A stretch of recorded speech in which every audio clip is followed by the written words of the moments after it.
So, you've escaped the underworld as Prince Zagreus and clashed a couple of times with titans above and below as Princess Melinoe. As you're kicking ass and seeking vengeance across ancient Greece, maybe you're thinking, hey, this mythology stuff's kinda cool. Maybe a flash of curiosity has you open that old high school textbook on the classics gathering dust in the corner, or scroll through a handful of wiki pages. But then, curiosity becomes confusion. These myths were born thousands of years ago after all.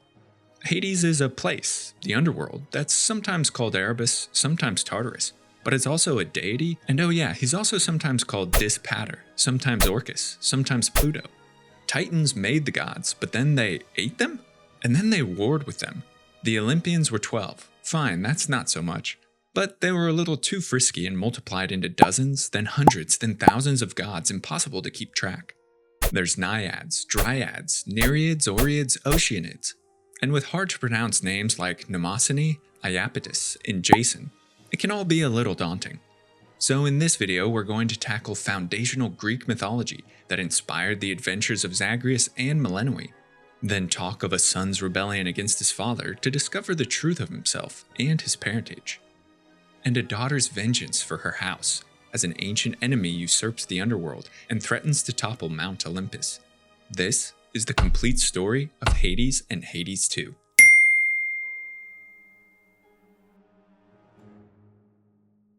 It all began with this guy. Homer was a poet of ancient Greece in at least the 8th century, but possibly as far back as the 10th century BC, who rose to prominence towards the end of the Greek Dark Ages, a 400-year period of societal collapse that followed the end of Mycenaean civilization. In this age of cultural darkness, the flame of Homer sparked, and he's credited with the authorship of Western antiquity's greatest epics, the Iliad and the Odyssey. From these works came the best preserved accounts of Greek mythology, and Homer is the dry narrator of both Hades and Hades 2, whose sarcasm follows the characters as they journey. In his lord father's very private chambers, Zagreus, the lock-removing prince, discovers a most delicately painted likeness of none other than Persephone herself. But it's important to remember that Greek mytho-history was shaped largely by oral tradition. This manner of history is prone to amalgamation, and as the years pass, stories change shape. Not to mention, many different minds added their own accounts. All this to say there's no one canon. You can think of Greek mythology as a multiverse with several versions of any given character.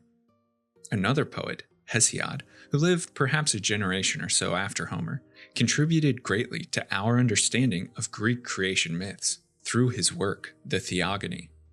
The third major source of inspiration for Hades and Hades 2 comes from the Orphic tradition. Orpheus is himself a mythical figure, but a real cult and religion spread through the ancient world with writings attributed to him. Orpheus had his own theogony different from Hesiod's in many respects, and nearly 100 Orphic hymns dedicated to gods and forces. Pindar, Euripides, Virgil, Ovid, and others also wrote of myths. Some expanded on points while others contradicted them, so it's near impossible to give precise accounts of mytho-history. For the purpose of this video, we'll focus on the three mentioned. First, there was nothing but chaos. The primeval void above and below the earth, from which the rest of the universe emerged. For untold ages, chaos reigned in unbroken nothingness. But then suddenly, two children emerged from the void. Nyx, the goddess of night, and Erebus, lord of darkness. Again, silence ruled for ages. But then from night and darkness came a child, Eros, or love, and suddenly the universe exploded in contrast. Love brought forth light and radiant day in the form of Ether and Hemera, children of Nyx and Erebus. Along also came dim Tartarus, the deepest foundation. As things took shape, a world was needed for things, especially humans, to dwell. Two primordial deities arrived and set themselves apart from the rest of Greek cosmo-mythology. Nearly all gods are humanized in the Greek world, given traits, personalities, and appearances like mankind, except for Gaia, Mother Earth, and her husband, Uranus, Father Sky. Two others, sometimes children, sometimes siblings of Gaia, arrived in Aurea, the mountains, and Pontus, the sea. The earth and sky were ever present, foundational, critical for life, so it makes sense that they'd be held in a different light. The earth, it is told, was formed naked, and so as covering she created the starry sky as a blanket to cloak her. Thus Uranus is both child and husband to Gaia. The primordial couple birthed 3 different generations of children. The first 2 were monsters, humanoid but unnaturally large and powerful. The first generation were the 100-handed ones, or Hecatoncheires, 3 giants with 50 heads and 100 arms each. The second children were the Cyclopes, 3 brutes that each had 1 eye as large as a wheel and rose like mountains to sow ruin. The third generation were resplendent, intelligent, and not entirely destructive. The Titans, 12 in number, 6 male and 6 female, who greatly shaped the earth and future.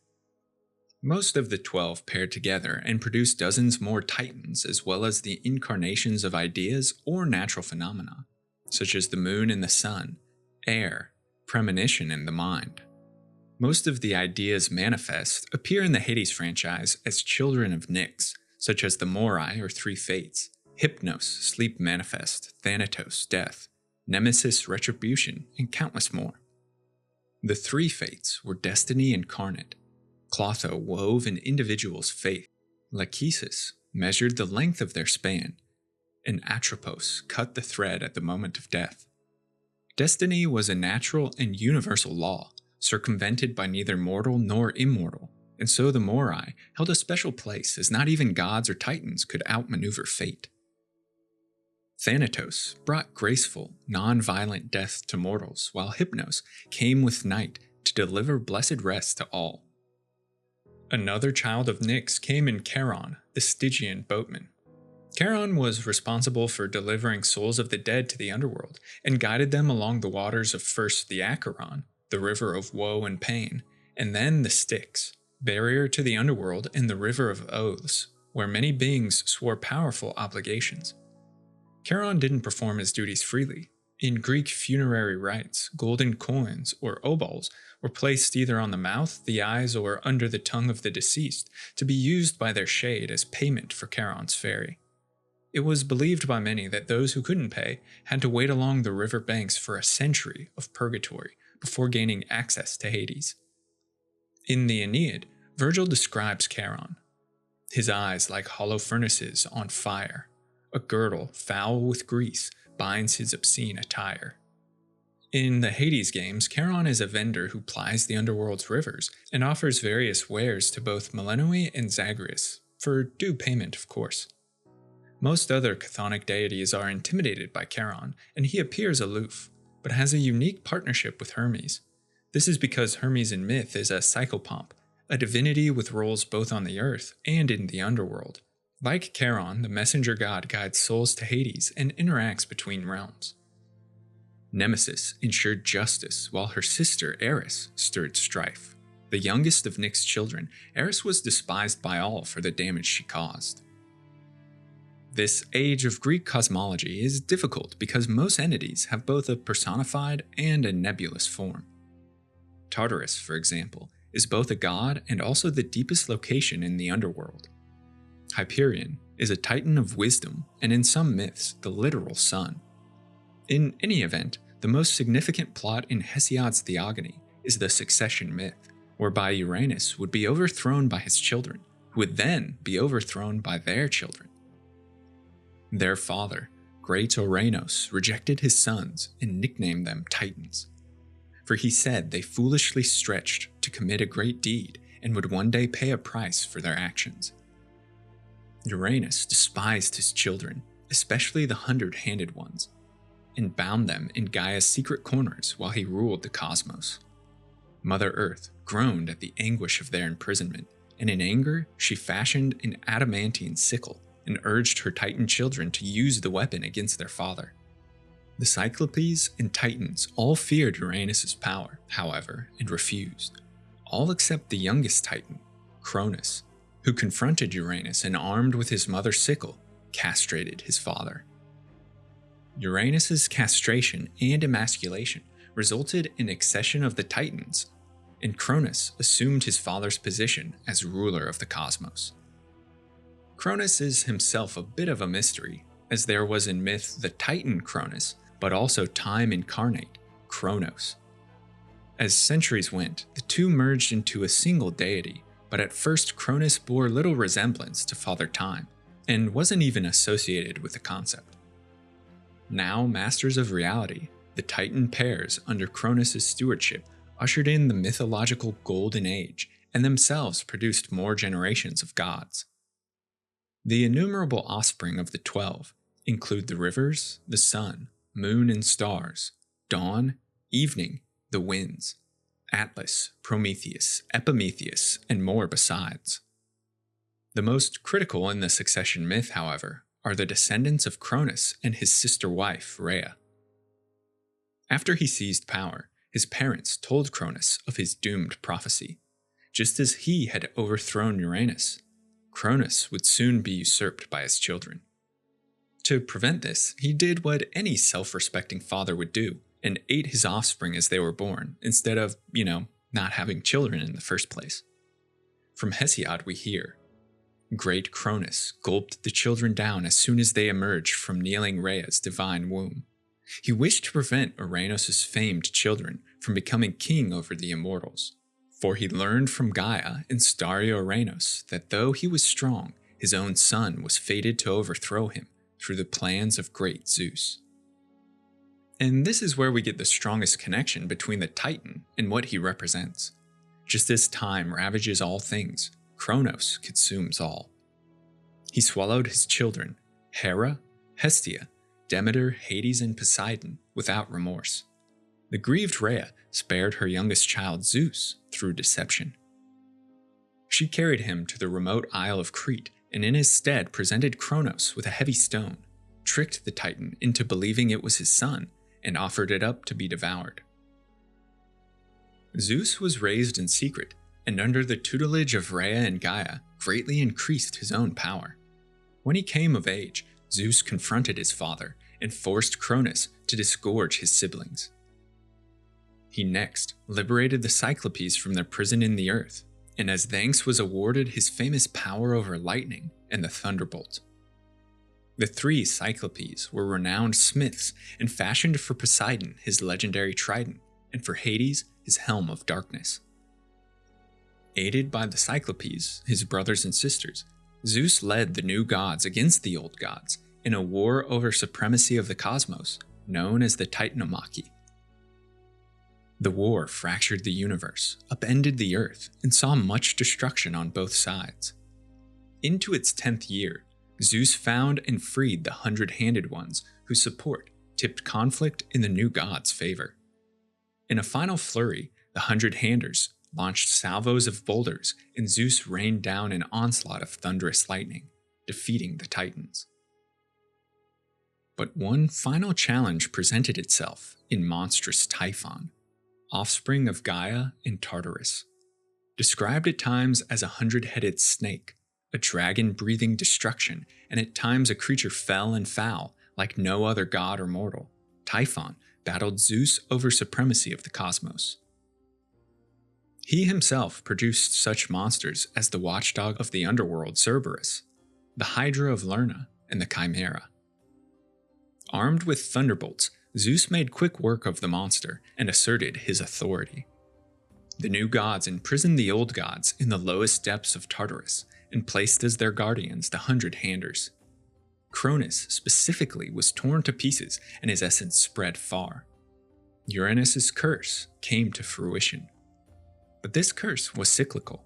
It was foretold that Zeus too would eventually be overcome by his children.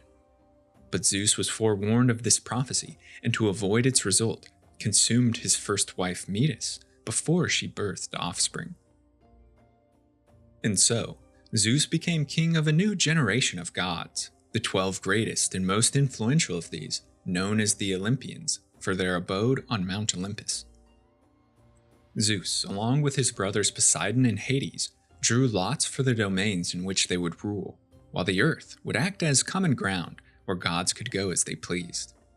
Poseidon claimed dominion of the seas, Zeus of the sky, and Hades the underworld. There were also in ancient myth ages of man that corresponded with the rule of divinities. The first age, the Golden Age, occurred while the Titans still held power. These men, fashioned by the gods from gold, lived blessed and peaceful lives well beyond normal mortals. The Silver Age followed, with men still noble but less pure than the Golden Age, were fashioned by Zeus and the gods of Olympus. These men lived long as well, but refused to worship their creators, so Zeus, angered at their impiety, destroyed them. Next came the Bronze Age, where men lived shorter, more brutal lives. The passions of Ares were their domain, and they killed themselves in war. Not blessed like those before them, the Bronze Age men dwelt in Hades after death. Next came the Heroic Age, a period of demigods, of noble hearts and brave warriors. This age contained the myths of the Trojan War, of the Theban battles, of Oedipus, Theseus, Achilles, and more. Finally, the Iron Age, or the current age of man at the time of Greek antiquity. This was the most base, where men lived short lives and where no scruples ruled besides that of might makes right. It was foretold at the end of this age, Zeus too would destroy mankind. If you've spent any time at all perusing the genealogies of the world's great monarchies, you realize something. Families are complex. The Greek pantheon is a melting pot of incest and polygamy, where husbands are sons and nephews, where wives are daughters, grandparents are cousins, and where children spawn from nothing. So let's sift through this sludge of relationships to see the connections. First up, we have the 12 Olympian gods. Zeus, as mentioned, was the youngest child of Titans Cronus and Rhea, but for his integral role in the Titanomachy, was elected king of gods and ruler of Mount Olympus. Zeus is the god of law, justice, sky, winds, lightning, and perhaps most importantly, rain. Many experts believe that the figure of Zeus was born from earlier worship of a rain god. Rain was critical to early mankind, for it brought life, growth, food. Because it was so essential to survival, we can understand why Zeus became the king of gods. He wields the thunderbolt to punish enemies and guards himself with the legendary Aegis. The scale and the eagle are often his symbols. Zeus is husband to his sister Hera and father to many other Olympians, as well as myriad deities and even demigods. In fact, he's a well-known philanderer. Many are the promiscuous accounts of Zeus's lust and Hera's jealous retribution against his lovers.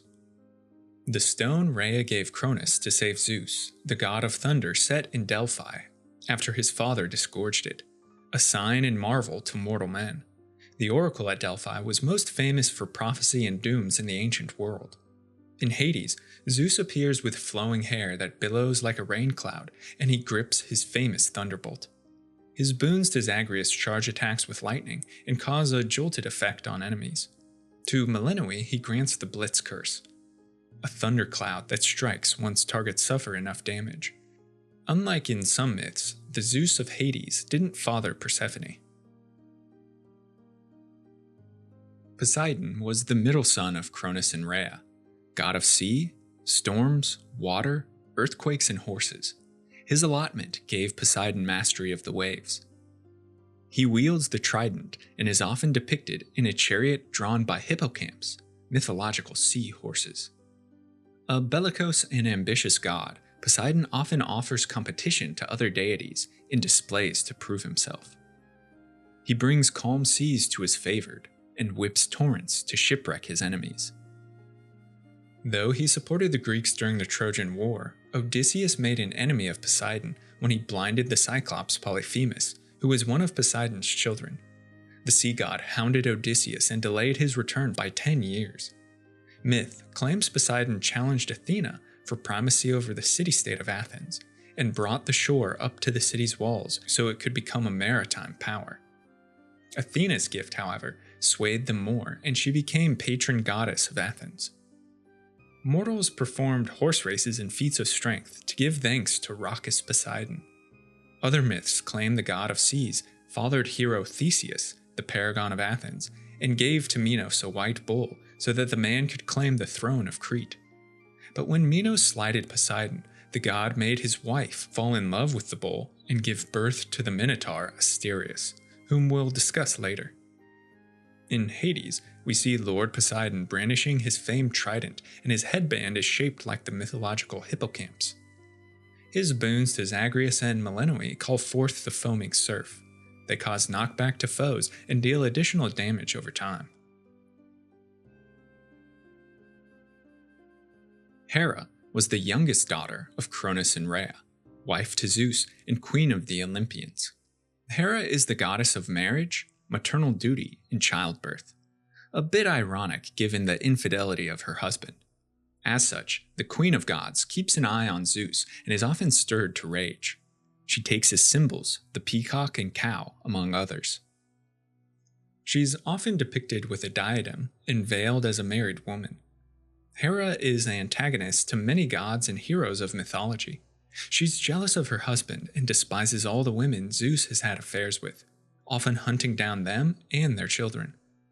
Some of the most famous include a myth of god Dionysus, who, by some accounts, was born of the mortal Semele after liaison with Zeus. Hera used deception to persuade Semele to demand that Zeus appear in his full, divine form before her. Sworn by an oath to obey, Zeus had to consent, but the raw power of his nature killed Semele. The god took the fetus of Dionysus and sewed it into his own thigh to birth his son later. Hera is also hateful stepmother and namesake to the hero Heracles. She sent a pair of snakes to kill the infant, but Heracles throttled them, and then later, Hera drove the hero to madness where he killed his family. For his part, Heracles also attacked Hera, twice delivering serious wounds to the goddess. Their feud is woven through many legends. Hera didn't appear in the original Hades, but presents boons to Melinoe. She bears a scepter with 2 rings bound, a symbol of marriage, from which the feather of a peacock hangs, and her marital veil also resembles the long feathers of the bird. Hera's grace manifests in the hitch curse, which binds enemies together in suffering, a reference to union by marriage. Hestia was the oldest of the siblings, the first consumed by Cronus and the last spit out. She is the goddess of the hearth, home, fire, and domestic duty. She tends to the fire of Mount Olympus and receives the first sacrifices on mortal altars.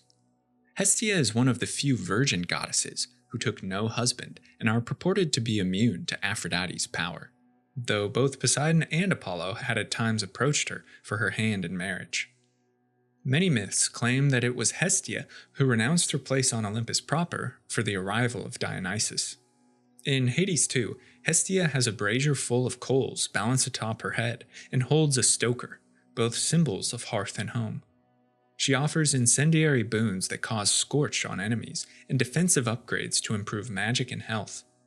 In the Hades games, Hestia, Demeter, and Hera aren't children of Cronus and Rhea, but rather Hyperion, Titan of the sun, and Theia, Titaness of Earth's minerals. Last of the first generation of Olympians is Demeter, the middle daughter of Cronus and Rhea. She is the goddess of agriculture and fertility, with power over the seasons and the critical, life-giving harvest. She has at various times been a lover to both her brother Poseidon and brother Zeus, with whom she had a daughter named Persephone. Demeter takes as symbol wheat, cornucopia, and the torch to highlight her bounteous nature.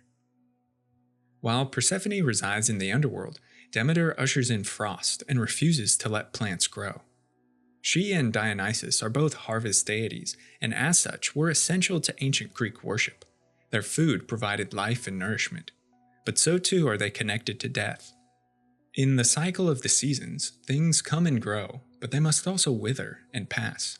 It's painful and somber, and the stories of both Demeter and Dionysus manifest such emotions. They are the two gods with such visceral attachment to how fleeting life can be. In Hades, Demeter appears bearing a cornucopia behind her and is surrounded by shafts of wheat, both symbols of the harvest. In Hades too, she also holds a scythe with which to reap the earth's grain. Her boons inflict chill and frost. Hers is the relentless coming of fell winter. The second generation of Olympian gods are born from either Zeus or Hera, and only occasionally from both members of the ruling couple. Some cosmologies claim Aphrodite emerged from the blood of Uranus's genitals as it mixed with the oceans, while others claim she is the child of Zeus and an Oceanid. Regardless of birth, Aphrodite is the goddess of love, pleasure, passion, beauty, and desire.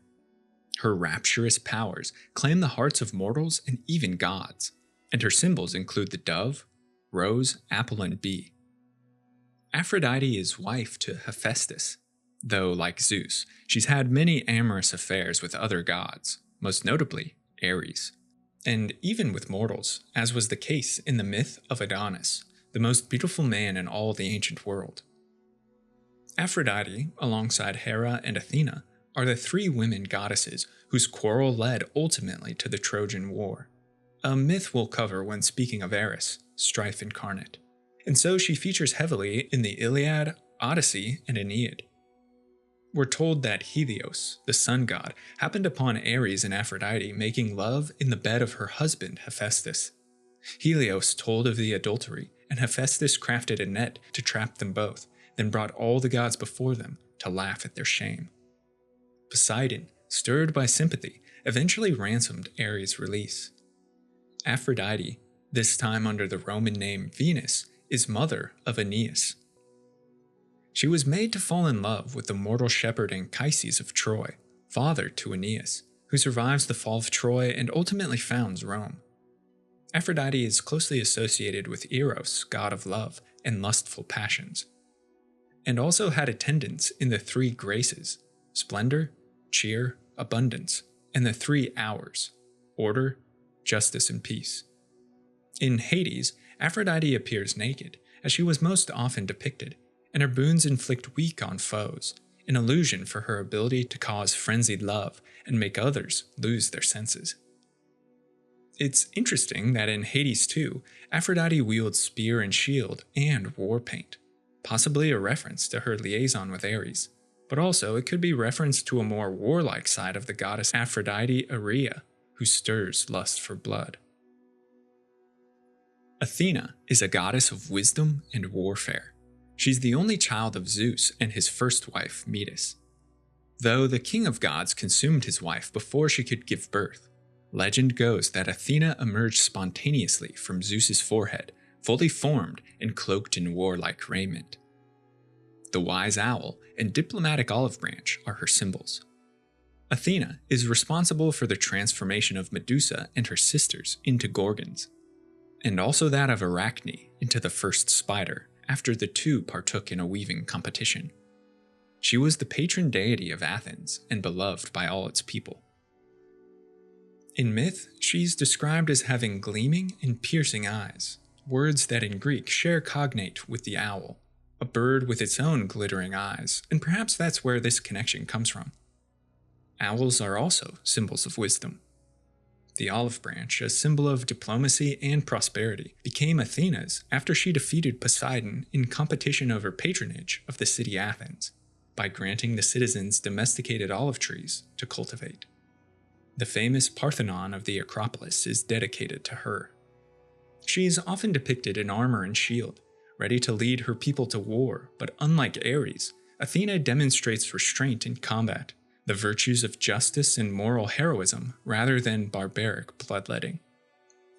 Athena is the goddess of Greek heroes, her aid playing significant roles in the myths of such famous warriors as Jason and his Argonauts, Perseus, slayer of monsters and founder king, Theseus, the hero of Athens, and Heracles, strongest of mortals. Athena appears to Zagreus in her armor and shield, bearing the wise owl on her hand. The exposed status of her boons demonstrates Athena's prowess in battle, and she also offers defensive boons to shield Zagreus. In Hades 2, Athena is busy fighting Kronos and only appears on Mount Olympus. Her aegis this time bears Medusa's Gorgon head, in allusion to the myth of Perseus. Next is Artemis, goddess of the hunt, archery, sometimes night in the moon, and the wilds. She's a child of Zeus and the goddess Leto, whose beauty attracted the Storm Lord's notice, as is her twin brother, Apollo. Her symbols include bow and arrow, the moon, and various woodland animals. Artemis is another virgin goddess.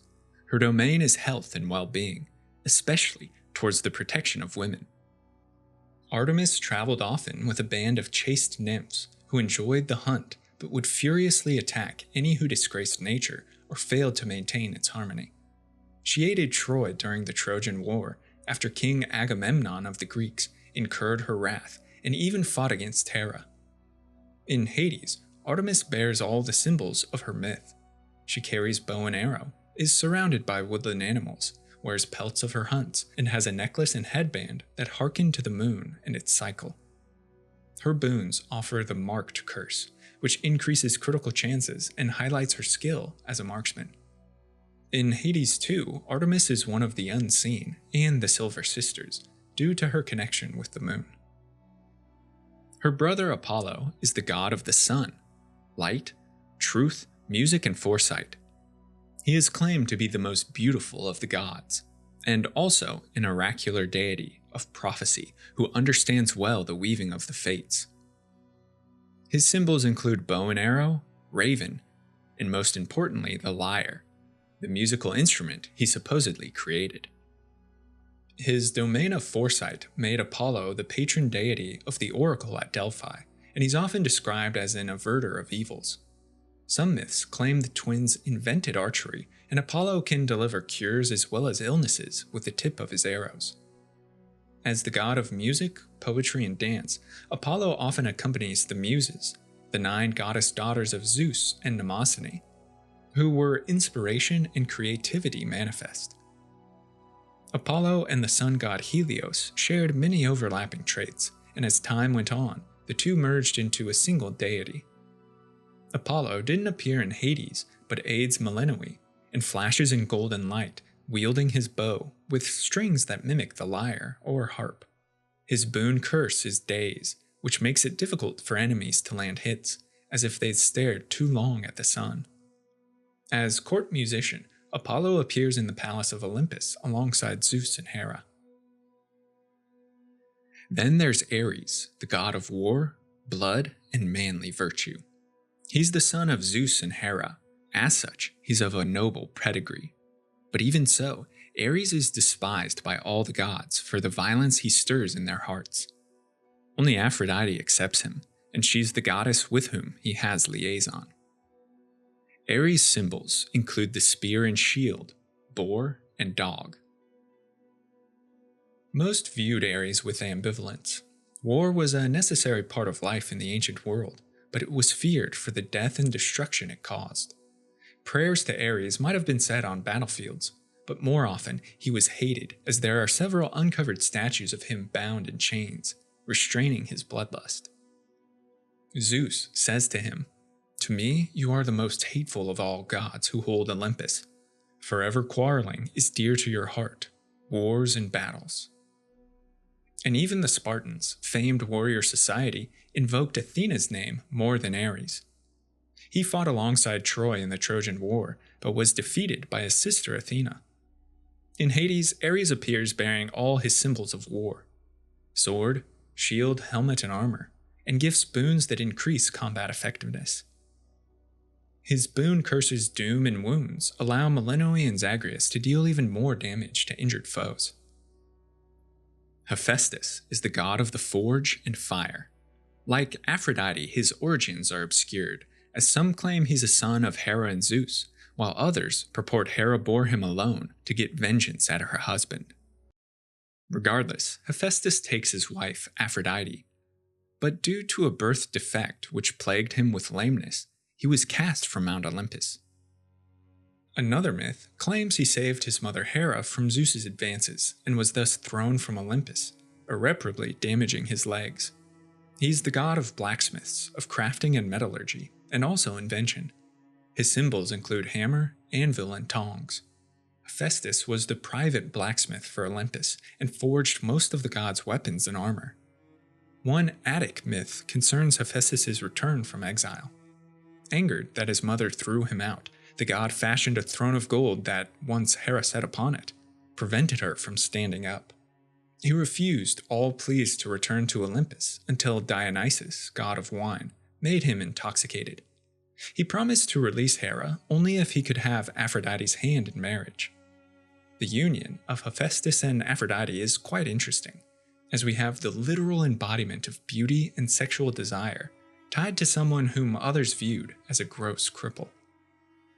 Other myths claim Zeus offered Aphrodite to Hephaestus so no other gods would quarrel over her. Though she had many affairs, her husband was loyal and loved Aphrodite. Hephaestus forged her beautiful jewelry, ornaments, and even a device to enhance her bust. So was the first bra invented. Hephaestus didn't appear in Hades, but aids Melinoe in Hades too.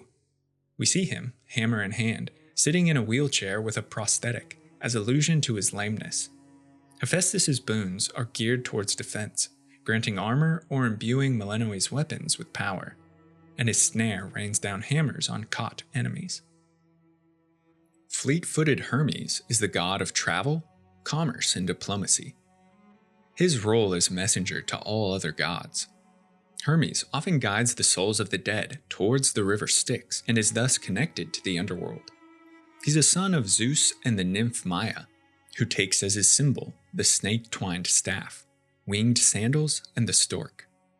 Many myths tell of Hermes' tricks and thievery. Some report he either invented the lyre or stole it from half-brother Apollo, and others tell how his speed created many games and races. As messenger of the gods, Hermes could venture anywhere in the cosmos. His widespread travels corresponding with trade and merchants. One of Hermes' most famous roles is in the myth of Pandora. After the Titan Prometheus, whom we'll cover later, granted humanity the god's stolen fire, an angered Zeus planned retribution. He had Hephaestus create the first woman, Pandora, and each god attributed her certain guiles and gifts. Hermes was said to have given her a deceitful nature and the power of speech. The god then brought her, alongside her box of plagues, to the Titan Epimetheus as wife. When opened, Pandora's box scattered all the ills of mankind, but it was closed before the last gift, hope, could escape. In Hades, Hermes goes between the surface and the underworld with messages, and he's also in business with Charon, which harkens to his role as a god of commerce. He wears his winged sandals and bears his famous staff. Hermes' boons enhance either Zagreus and Melinoe's speed, or else make it easier to gather coin on their missions. Dionysus is the 13th Olympian, and occasionally included as one of the 12, in replacement of Hestia. He's the youngest of the gods. Dionysus is the god of wine, debauchery, madness, festivity, and ecstasy. Born of Zeus, an immortal woman, he's the only Olympian to be tied to mortality. Dionysus' symbols include the grapevine, the cup, leopard, and goat, among many others. Also called Bacchus, the god of wine represented the freedom from self-consciousness that alcohol ensures, and its merriment besides, but also, when taken to extremes, the destruction in drunkenness. Dionysus is one of the more confusing gods, as there are several conflicting origin myths, and he's had many deaths and rebirths. In most, he has a semi-divine birth from Zeus's liaison with the mortal Semele, though some claim he was an underworld son of Persephone. Many accounts also relate his wide travels abroad, his invention of wine, and his eventual return to Greece as an outsider.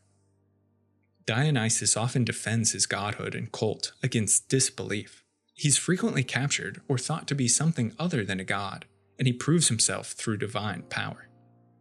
He's the center of the Orphic tradition and connected to Zagreus, which we'll talk about shortly. Cults of his worshippers, especially single women, were infamous throughout ancient Greece for their madness, and Virgil's Aeneid tells of how they're to be avoided at all costs. In Hades, Dionysus is wreathed in ivy and grapes, carrying his mystical wine. His boon status hangover illustrates the dangerous potential of consuming too much from the god of revelry. Besides the gods of Olympus, there also exist chthonic deities, those who dwell in the underworld or beneath the earth and are connected to the cyclic nature of both life and death. Chief among these is Hades, firstborn son of the Titans Cronus and Rhea, whose allotment after the war was to administer the underworld. As Lord of the Dead and King of the Underworld, Hades' name became synonymous with his domain. He's cold but not cruel, and delivers justice without malice, for his role is necessary in the universe. Hades wields a bident and his helm of darkness while he presides over souls in the underworld, and guards vigilantly against those attempting to escape his domain. The Stygian symbol found throughout Hades represents the god's bident, but also the twisting connection between life and death, and at least to me, infinity represented in the underworld. And the heaps of paperwork, construction, administrative duties all represent how the god of myth is dedicated to keeping balance between the upper earth and the underworld. The three-headed hound Cerberus is Hades' faithful companion and watchdog of the gates to the underworld. Early myths report the hound had 50 or 100 heads. As a child of the monster Typhon and the snake beast Echidna, Cerberus also used to be depicted as part snake, or with snake heads. Persephone, a daughter of Zeus and Demeter and niece to Hades, is also his wife and queen of the underworld. She is the goddess of verdure and spring, also known as Kori or the Maiden. She dwells on the surface for half the year. Her arrival in the underworld corresponds with winter on the surface, and when she returns, the earth blossoms with life. We'll soon discuss Persephone's and Hades' most famous myth, which covers how the pair became married. Like her mother Demeter, Persephone is an agricultural goddess, critical for yield and abundance. She also carries sheaves of grain as her symbol. Persephone's role in Hades is critical to the story, and a time will come to discuss it at length. But one thing worth noting is that in the game, she isn't the child of Zeus and Demeter, but rather Demeter and an unnamed mortal farmer. Nyx, the primordial incarnation of night, has many overlapping roles with Hades, and so is found in close association with him and the underworld. As one of the primordial deities, accurate definitions or descriptions of Nyx are difficult, as she's by nature incomprehensible. But Nyx was closely associated with her other celestial children, Ether, upper sky, and Hemera, day, who guided a chariot across the horizon that also included siblings Selene, the moon, Helios, the sun, and Eos, dawn, to denote the passing of the day-night cycle. Nyx, though missing in most of Hades 2, appears in Hades to aid Zagreus. Her dark cloaks, dazzling headdress, and jewels of darkness all evoke night incarnate. Through herself or through her relationship with Erebus, the Lord God of Darkness, Nyx has birthed many other chthonic deities besides the already mentioned Fates, Thanatos, and Hypnos. Moros, Doom incarnate, is envoy of the three Fates. He's a god of prophecy and portent, visiting mortals in the moments before doom befalls them. Like Hades and Thanatos, his allotment is sad, but he is not cruel, a necessary part of the universe. The Erinyes, also known as the Furies, are sister goddesses of vengeance that dwell in the underworld and mercilessly hound those found guilty of ethical crimes or immoral behavior. Some claim the Furies emerged from the blood of Uranus that fell to the earth during his castration.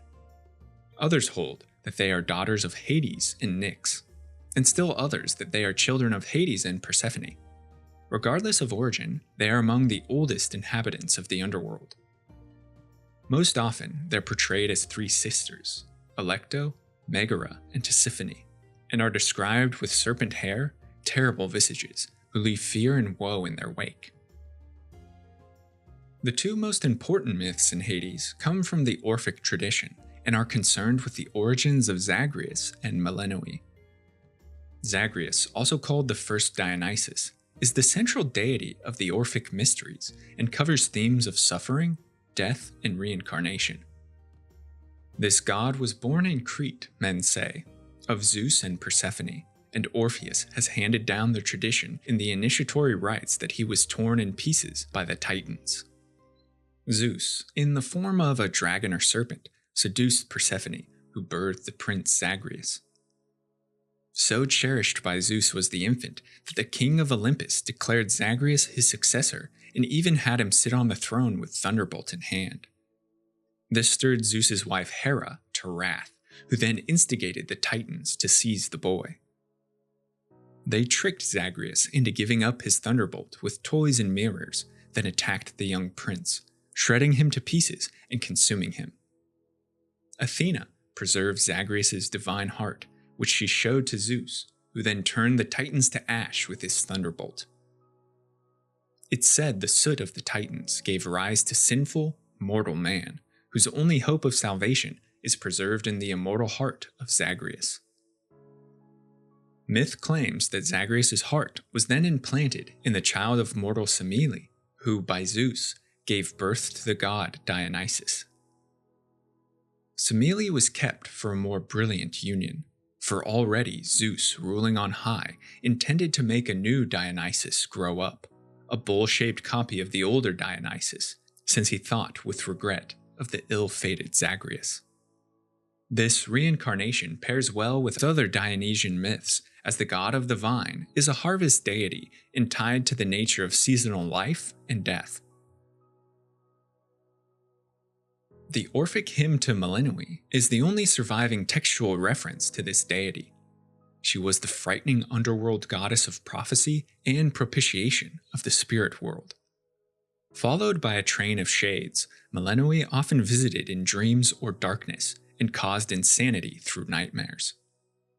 She also was child of Persephone and Zeus, who used disguise to appear as Hades and infiltrate Persephone's bedchamber. When the queen of the underworld learned the truth, nothing could contain her wrath, and it's said that all Persephone's fury into her child, born on the banks of the Cocytus, the river of lamentation. Hence, partly black thy limbs, and partly white, from Pluton dark, from Zeus ethereal bright. Thy colored members, men by night, inspire when seen in spectred forms, with terrors dire. Now darkly visible, involved in night, perspicuous now they meet the fearful sight. Melinoe's appearance vexed mortals who offered many sacrifices to placate the goddess of madness. In some myths, Melinoe is simply another name for the goddess Hecate, and there is substantial overlap in their powers in witchcraft, necromancy, affiliation with night and the moon. Another story essential to understanding the Hades franchise is the rape of Persephone, most famously told in the Homeric hymn to Demeter. In this myth, Persephone, goddess of springtime and daughter of Demeter, is abducted by Hades and dragged to the underworld. Hades fell in love with Persephone and wished to marry her. He approached his brother Zeus, who secretly aided the abduction. The young goddess was playing in a meadow full of flowers, but as she reached to pluck one, the wide-pathed earth yawned there in the plain of Nyssa, and the lord Hades, with his immortal horses, sprang out upon her, the son of Cronus. He caught her up reluctant on his golden car and bore her away lamenting. As Hades' chariot sped off, the spring goddess let out a cry that was heard by none but the gods Hecate and Helios. For many days, Demeter searched the world over for her missing daughter, but to no avail. So distressed by Persephone's disappearance and obsessed with her return was Demeter that the goddess of the harvest gave up her duties. Terrible chill descended upon the earth. Crop would not yield, and mortals suffered. Finally, Zeus sent Hermes to retrieve Persephone so that a reunion might return reason to Demeter.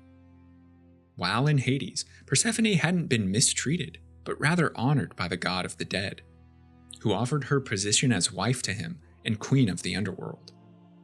The two were joyful and united, but before her departure, Hades gave Persephone pomegranate seeds to eat. The pomegranate is symbol of the underworld and holds great power. After ingesting them, Persephone was bound to the underworld.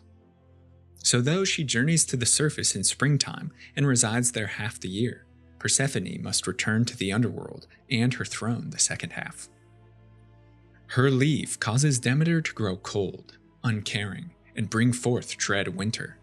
Thus are the origins of the seasons. One final myth worth mentioning is that of Hecate, who plays a prominent role in Hades too. In many accounts, Hecate is a goddess, sometimes a titaness, associated with several domains. Depicted often in triplicate form with twin lanterns to illuminate, Hecate is goddess of the crossroads. Crossroads are important features.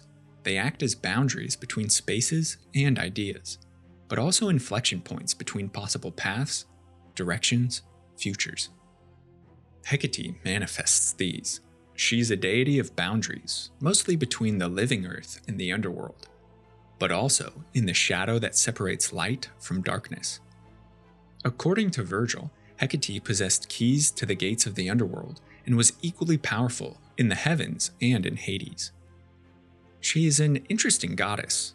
Her appearance, her powers, her lineage all remain nebulous, yet there's strong evidence to support she was a widespread household deity. Though seldom mentioned directly, she was prevalent across antiquity.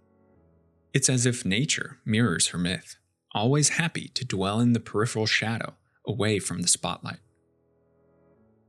Orphic hymns and Hesiod's Theogony give great deference to Hecate. Purported to hold domain over earth, sea, and sky, she was believed by some to have been as powerful as Zeus and as important as Demeter. Her nocturnal nature eventually hardened into belief that she was a goddess of witchcraft, of potions and poisons, of death, the night, and the moon. One myth of Hecate calls her a triplicate goddess whose three forms are Luna, or Selene, Diana, or Artemis, and Proserpina, or Persephone. In Hades too, this connection between the goddesses is displayed in the Silver Sisters organization. A most important story claims that during the rape of Persephone, Hecate, rather than Demeter, was the only god who went searching through earth and the underworld for the missing goddess. She guided Persephone back to the surface using her lanterns, and then promised to act as the queen of the underworld's advisor and administrator. Hecate is also closely associated with the goddess of shades and nightmares, Melinoe. And in fact, some traditions claim the two are conflated for the same individual, Melinoe being a lesser form or different name for the titaness. Other characters of renown, gods, locations, and myths appear throughout both games, but this should give us a foundational understanding of the world in which Zagreus and Melinoe find themselves. Few tales are told of Hades, whose very name inspires fear and penitence, reminding us of the inevitable fate which we all share. I, however, mean to tell you such a tale. Listen carefully.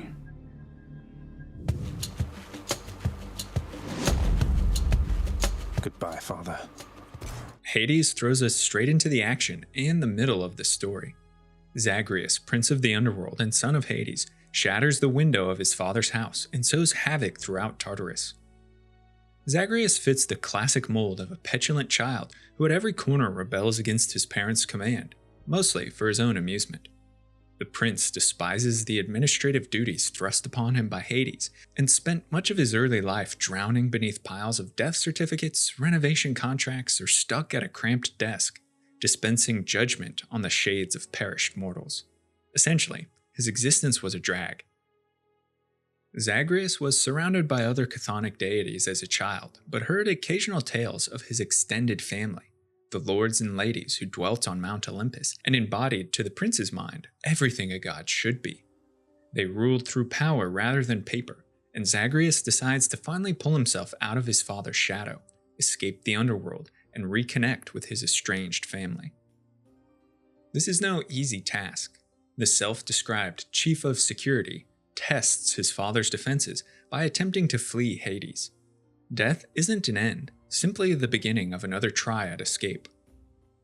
His journey takes Zagreus across the many regions of the underworld and against some of its most famous denizens. Zagreus begins in the House of Hades. Here his father holds court surrounded by shades of the dead and constantly berates his rebellious son. Stupid boy.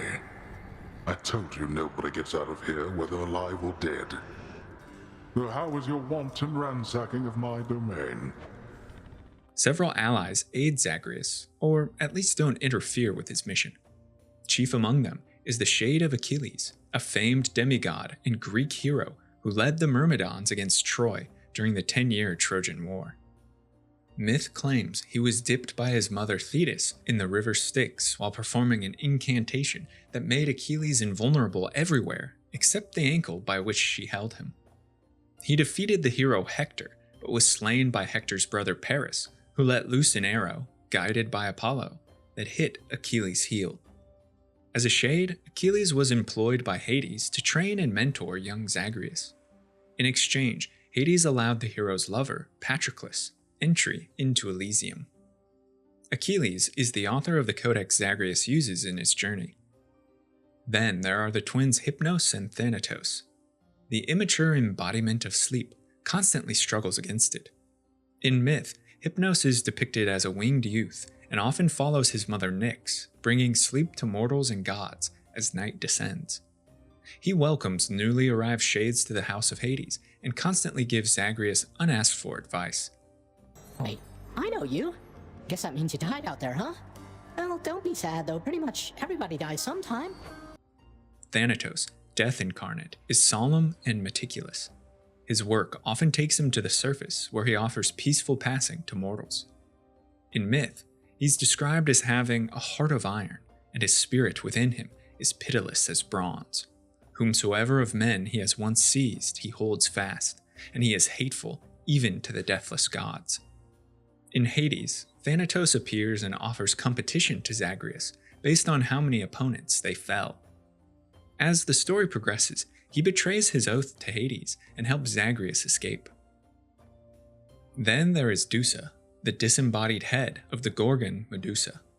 Born from primordial sea gods, the Gorgons were three monstrous sisters with fearsome visages who could turn men to stone with their gaze. Of the three, only Medusa was mortal, and she was slain by the hero Perseus during his adventures with Athena. In reverence to the deity, Perseus gifted Athena the head, which she placed on her aegis for both protection and to frighten others. In Hades, Dusa is a simple maid, perhaps only the memory of Medusa's soul. She claims that the blood spilled from her death gave rise to the Gorgons found in Asphodel. Nyx, Mother Night, also resides within the house. Nyx is described as a black-robed goddess who drives through the sky on her chariot to cloak day in darkness. She dwells at the ends of the earth. She was one of the first beings brought into existence, and so great was her renown that even Zeus feared to displease her. In Hades, Nyx rules the underworld alongside Hades, and acts the mother to Zagreus. She's made an oath to protect and assist the prince, and to that end gives him the Mirror of Night for Zagreus to reach his true potential. Finally, there is Megara, first of the Furies. The Furies are responsible for bringing adulterers, oath-breakers, murderers, thieves, and all those guilty of transgressions to justice. Born of the blood of Uranus, the Furies had snakes for hair, could shapeshift, and sought greatest vengeance against those who did harm to their own families. In Hades, Megara remains pledged to the house, and she's tasked personally by Hades with stopping Zagreus. She doesn't do it out of spite or malice, but out of duty's bond. Besides the boons offered by his remote family on Olympus, Zagreus is aided by Daedalus' hammers and palms of power. The hammers are a reference to the genius of myth Daedalus, who was an Athenian unequaled in crafts and smithing. He created the Labyrinth of Crete for King Minos to imprison the Minotaur. More on that story later. And apparently invented carpentry along with its tools, moving statues or automatons, and also the wings with which he and his son Icarus attempted to escape their own imprisonment. These daedalus hammers are boons from the craftsman to refine Zagreus' infernal arms. The palms of power, meanwhile, are allusions to the fruit pomegranate, which featured in the Rape of Persephone myth. Pomegranate's a symbol of life, death, regeneration, all themes that parallel Zagreus' own myth, and to consume the underworld fruit aids him greatly. The first task after leaving the House of Hades is to overcome the spirits of lowest Tartarus. This once was prison for threats to the gods, but later became the region where sinful souls were judged and punished. It was believed a bronze anvil falling from heaven would take 9 days to reach Earth, and 9 more to reach Tartarus. It's the foundation of the underworld, and the river Styx meanders in and around it. Its ever-shifting chambers create a maze so shades of the most sinful can't flee. In myth, Tartarus was primordial child of Gaia and Ether, who was also a prison for the 100-handed ones and Cyclopes, and later the Titans. One ally here appears to aid Zagreus: Sisyphus, the founder and one-time king of Corinth, also called Ephyra. In mythology, Sisyphus betrayed the secret confidence of Zeus, so stirred the god's wrath, who sent Thanatos to kill him. Sisyphus was a cunning man and cheated death twice, first chaining Thanatos, and later, after he died, convincing Hades to allow him to return to the surface. When finally he was caught, Sisyphus was brought to Tartarus and forced to endure eternal, futile labor by pushing a boulder up a hill, only for it to roll back down. Zagreus can find the king of Corinth and his boulder, and he offers a boon as the prince escapes. Your father sent me. All in all, I'd rather be on your bad side than his. Now you can turn back, like a good little man, or I can send you home the painful way. What'll it be? I'll have to go with the painful way. To leave Tartarus, Zagreus must fight one of the 3 Furies. In myth, the Erinyes dwell in Erebus and are older than the Olympian deities. They're described as cloaked in black, a monstrous mix between Gorgons and Harpies, and often considered a single entity. In Hades, each has a different domain. Megara, the oldest, punishes oathbreakers and has the closest relationship with Zagreus. Tisiphone, tormentor of murderers, is quite unstable and speaks only murder. Alecto, the youngest, is the punisher of passion, especially anger and love. That they drop Titan blood upon defeat is a callback to their mythological origins. Zagreus must then navigate the smoldering fields of Asphodel, watched by the ever-splitting bone Hydra. In Greek myth, the Asphodel meadows are where ordinary souls dwell, neither evil nor inspired in life. Some tales describe it as a gray, misty expanse of fields and meadows, while others claim it's a molten landscape, choking on ash. Its name harkens to the asphodel flower, which supposedly dotted this region. In Hades, the once verdant plains of Asphodel are now engulfed in scintillating flame, having been flooded by the river Phlegethon. And the Codex entry describes it. Asphodel is the vastest region of the underworld, not dissimilar in ways from soaring surface plains, save for the presence of the ever-burning river Phlegethon. This river is one of the 5 of the Greek underworld, known as the River of Fire. The mythical ally of this region is Eurydice, singing and light-hearted muse of Orpheus. In Greek tradition, the story of Eurydice is also the story of Orpheus, greatest of mortal musicians, whose lyre enchanted all, and who was reportedly more skilled than even Apollo. On the surface, Eurydice was sometimes described as a nymph, sometimes a mortal woman, who was the beloved wife of Orpheus. One day, Eurydice stepped on a viper, was bitten, and succumbed to its venom. Orpheus was so distraught, he braved the depths of the underworld to return his wife to life. In the Chamber of Hades, Orpheus composed music so moving and heart-rending that Hades, Persephone, and even the Furies were driven to tears. Hades promised the musician he could reclaim Eurydice, but commanded Orpheus blindly guide his wife to the surface, and claimed that if he dare looked back, she would be dragged to the underworld. Orpheus took Eurydice far, but on the threshold of the surface, he stole a glance back to make sure Hades hadn't deceived him. Eurydice slipped from his grasp and dwelt forevermore in the afterlife. Some myths claim that after Orpheus died, their shades were finally reunited, and the figure of Orpheus, especially his descent to and return from the underworld, are critical in the Orphic cult religion. In Hades, Zagreus finds Eurydice and Asphodel, while Orpheus's shade dwells in Hades' house as the court musician. You called upon your humble court musician, as I understand, Well, Orpheus, if you're quite finished with your little stint. But without his muse wife, Orpheus cannot perform. Zagreus mediates the couple's wrongs and helps them reconcile.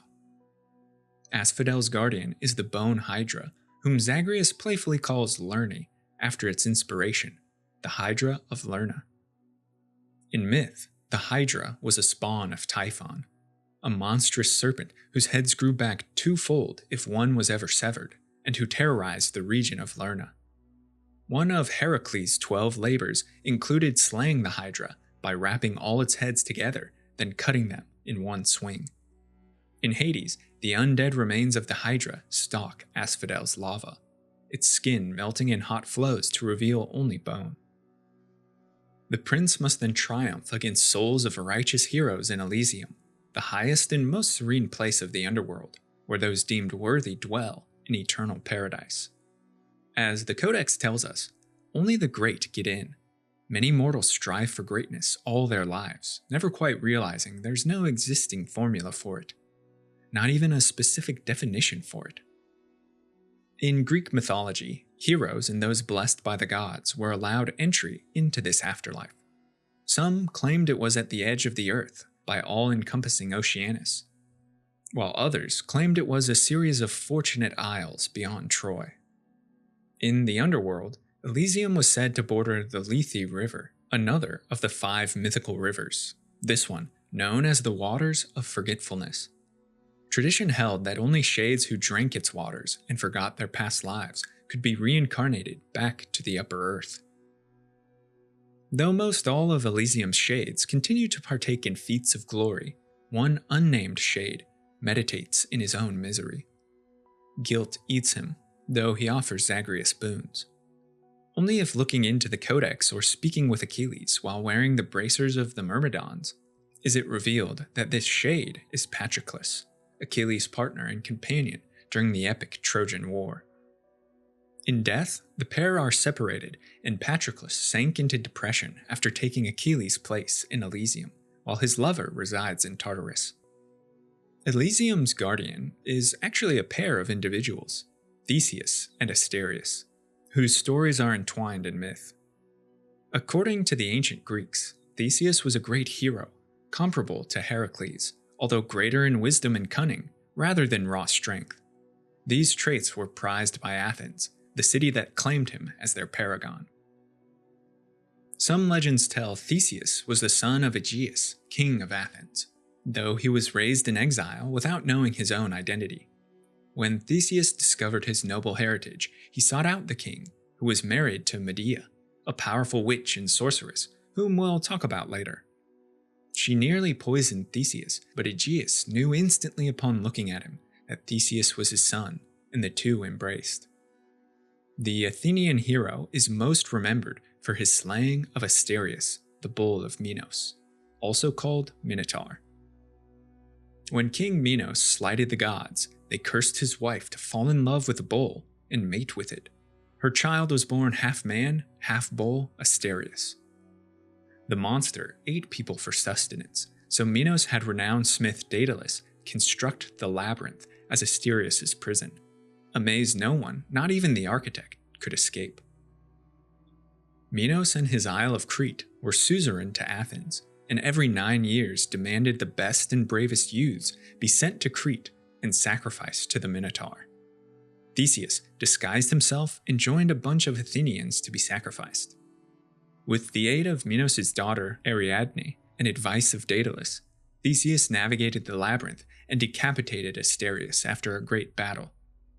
In Hades, Zagreus must fight the pair in Elysium's arena, and they seem to be companions. Once Hades hired Theseus to prevent his son's escape, the hero of Athens demanded Asterius be sent to Elysium as he valued the bull's character and skill. The Codex tells us, "I do not know if it was merely for pity that Theseus vouched for the bull-headed Asterius to join him in Elysium, doubtless risking his own station there. Some say Asterius is merely an unwilling servant of his now, but I know mortal battle builds strong bonds." The Minotaur submitted to Theseus, and an oath of mutual respect binds these companions. The pair are complete opposites. While Asterius is calm, measured, and humble, Theseus is vainglorious and prone to emotional outbursts.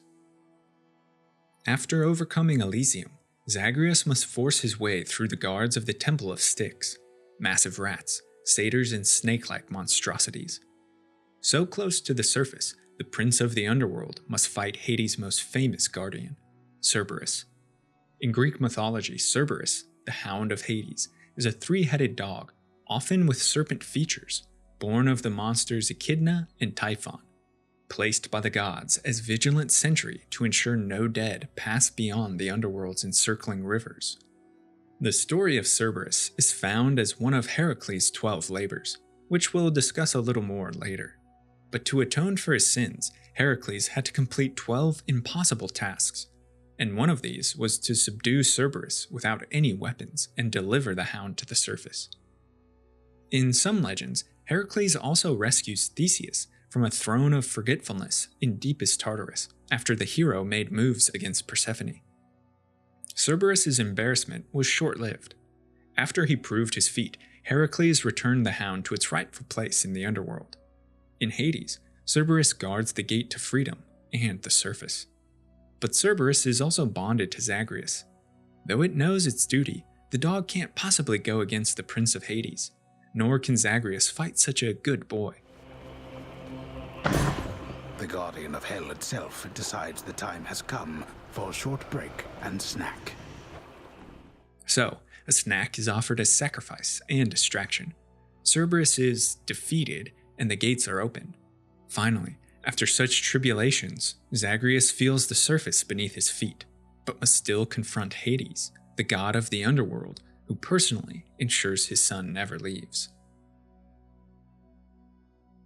The story of Hades is a journey of self-discovery that revolves around the many attempts of Zagreus to escape the underworld. Mother Nyx is responsible for the young prince's first contact with his lost kin through Athena. In the name of Hades, Olympus, I accept this message. Hail, noble cousin. Now, let's get you from that miserable place. I'll see that all of us upon Olympus do our part, beginning here with me. And this is a brilliant Easter egg to the myths we've already discussed. It makes sense that Athena, goddess of wisdom, would have knowledge of Zagreus, but also Athena was the goddess who saved Zagreus' heart after the Titans slew him in the story of the first Dionysus. He learns that the Olympians had little to no idea of his existence, as though he was blinded from their view. After Athena brings word of Zagreus to the other gods, they pledge assistance to the prince of the underworld, and reunion with his estranged kin becomes Zagreus' chief goal. Only contempt remains for his father, and Zagreus wonders why Hades kept the prince from the Olympians. Again, Zagreus turns to his mother for aid, and it's revealed that Nyx pledged long ago to assist the young god in any capacity and to her fullest power, even if it defies the rule of Lord Hades. This becomes a point of contention within the house, as those beneath the god of the dead are commanded to fight his own wife and child. You yourself shall have to choose allegiances. I have steadfastly told you this throughout our shared ordeal. I thought that both of our allegiances were to this house, Nyx. Seems I was mistaken. Despite her affection, Zagreus also questions if Nyx truly is his birth mother. Neither she nor Hades are forthcoming with information about the prince's earliest days. And an unsettled feeling within, as though he doesn't quite fit in with the other chthonic deities of the house, worms its way into his heart. Thanatos and Hypnos, his brothers, bear no striking resemblance to himself, and Zagreus knows even less of his other supposed siblings. The impetuous prince decides to investigate the truth, and so conscripts the assistance of Hypnos, who agrees to cast a deep slumber upon the house, and allow Zagreus to discover what he may, secretly. Zagreus rifles through his father's possessions for clues of the past. Here, he stumbles upon a letter written in a thin, delicate hand and signed simply Persephone. In an instant, Zagreus' world shatters. His mother's hand. My mother's hand? Wait, what? You're saying this Persephone, that she's my mother? He's not the son of Hades and Nyx. His birth and birth mother were a lie to cover up the disappearance of Persephone. This realization brings more questions than answers in confrontation with his supposed parents.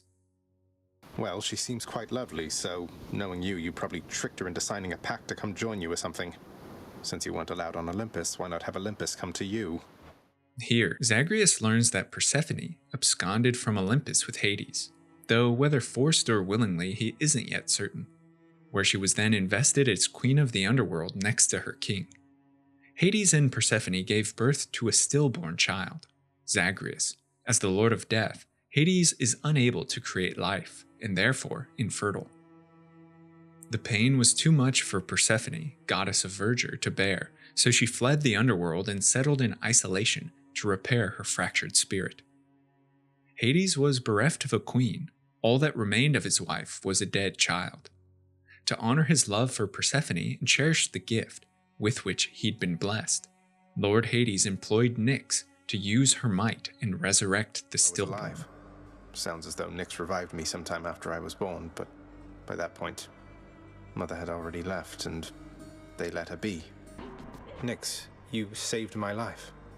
Gave me life when I was born. Father told me. Suffice it to say that your revival required the extent of my ability and considerable time.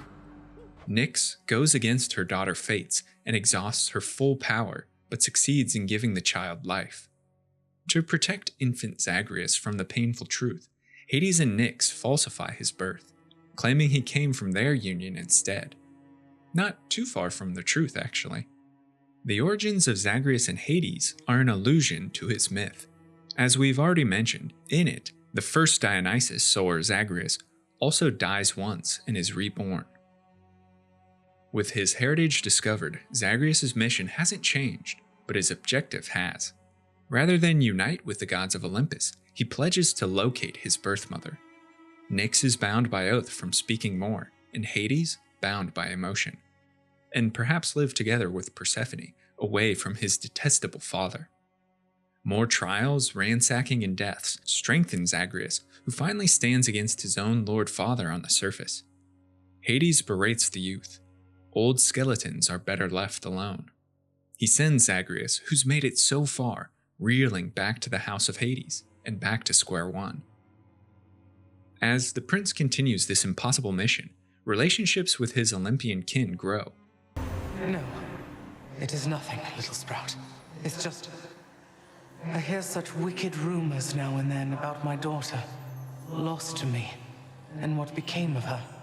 As does that with his adoptive mother, Nyx. She works to undermine Hades' command, so that Persephone might learn of her child, though Nyx's motives remain her own. Eventually, the young prince accomplishes his Herculean task and dispatches Hades. With nothing in his way, Zagreus happens upon the glade in which Persephone has made her abode. It's a warm reunion, and in their catching up, Zagreus learns that his mother never felt like she belonged in Tartarus, despite chthonic kindness, and that her son's fate was the final straw that pushed her to flee. She, however, had no knowledge that Zagreus was spared from death. Both wonder why Hades or Nyx would keep such information secret. But before the prince can have all questions answered, he succumbs to illness. So I now presume you are bound to this realm by powers greater even than mine. Here is the fate's cruelty. As a being tied to the underworld, Zagreus can't survive long on the surface. Death comes for him and drags him into the depths of Tartarus, but not before he makes one final resolution: to learn why his life was kept a secret, why Persephone hides from all in seclusion, and why his father never searched for her. With time and escapes, Zagreus slowly pieces together a complete picture of the situation. The heart of Hades' story revolves around a retelling of the Homeric hymn to Demeter and Zagreus' own journey unfolds in the middle of this tale. Demeter seeks the lost Persephone. The Olympians threaten wrath upon those guilty of her disappearance. The beauty of Greece is covered in harsh snow to represent Demeter's abandonment of duty. The prince learns from Persephone that she would have gone to the furthest depths of the underworld to unite with her son, had she known of his existence. But after she discovers that Olympus aids and observes him, Persephone begs Zagreus no longer to return. Zagreus, it's wonderful to see you, but I need to ask something of you. That you not visit me again here in this place. She enjoys the simple life, and though she didn't belong in Tartarus, neither does she feel at peace on Mount Olympus. Not only that, but if the Olympians, Demeter especially, were to uncover Hades' involvement in her disappearance, war between heavens and the underworld would be inevitable. Hades, for his part, attempts at every opportunity to constrain his son because he wishes to protect Persephone from his kin. Zagreus' reckless actions are like a beacon drawing Olympus to Persephone, and Hades fears most the god's reprisal against his queen. And Nyx, who we learn had been shielding not only Zagreus, but also extending her obscuring influence to Persephone as a means of cloaking her against Olympus, desires only to mend the broken house of Hades. She works in mysterious ways, but knows destiny demands that Zagreus, Hades, and Persephone reconcile. Lies, deception, broken communication created a hopelessly confusing narrative. Like many other families, the Olympic pantheon is dysfunctional, and war hangs on a thread due only to misunderstanding. The gods misunderstood Persephone's flight, that she wasn't kidnapped by Hades, but accepted his proposal to escape her suffocating family. Hades misunderstood Persephone's abandonment of Tartarus and misjudged how he should relate the truth to his son. Persephone misunderstood Hades' continued love, was kept from the truth of Zagreus' birth, and had presumed much of her own family's reactions. All these fractured motives and partial perspectives are collected by Zagreus through successive escapes, who persists through both his family's resistance and assistance. In Zagreus' last trip to the surface, he tells his mother how much his father, Nyx, all the underworld, wishes for her return.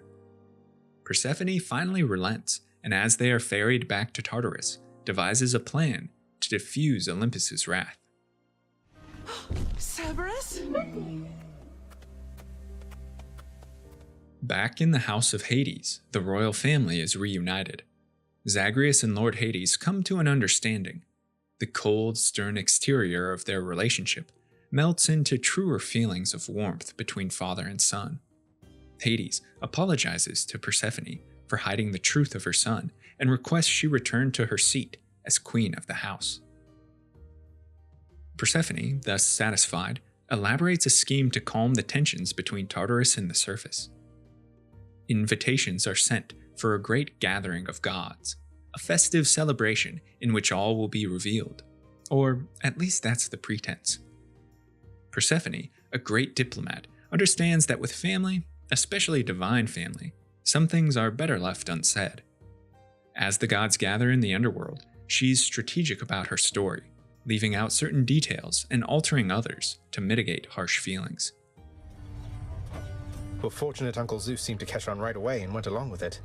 But this whole elaborate tale you spun, I remember... It's mentioned on more than one occasion that Zeus seems to have assisted Persephone in weaving a believable tale. This is again reference to the hymn to Demeter, in which Zeus gave consent to Persephone's flight with Hades and prearranged it. After the revelry and the reunions, the gods of Olympus accept Persephone's story and Zagreus' motivation. But the prince of the underworld knows how dangerous lies can be, and this one in particular sits uneasily with him. But every family has its secrets, and much of the past is simply water under the bridge. With crisis averted and his mother returned to him, Zagreus once more gathers his weapons and rampages through Tartarus as he seeks to break to the surface. No longer malicious, these are simply to ensure proper security and that truth lives up to the claim that there is indeed no escape from death. You are somewhat stronger than expected, boy.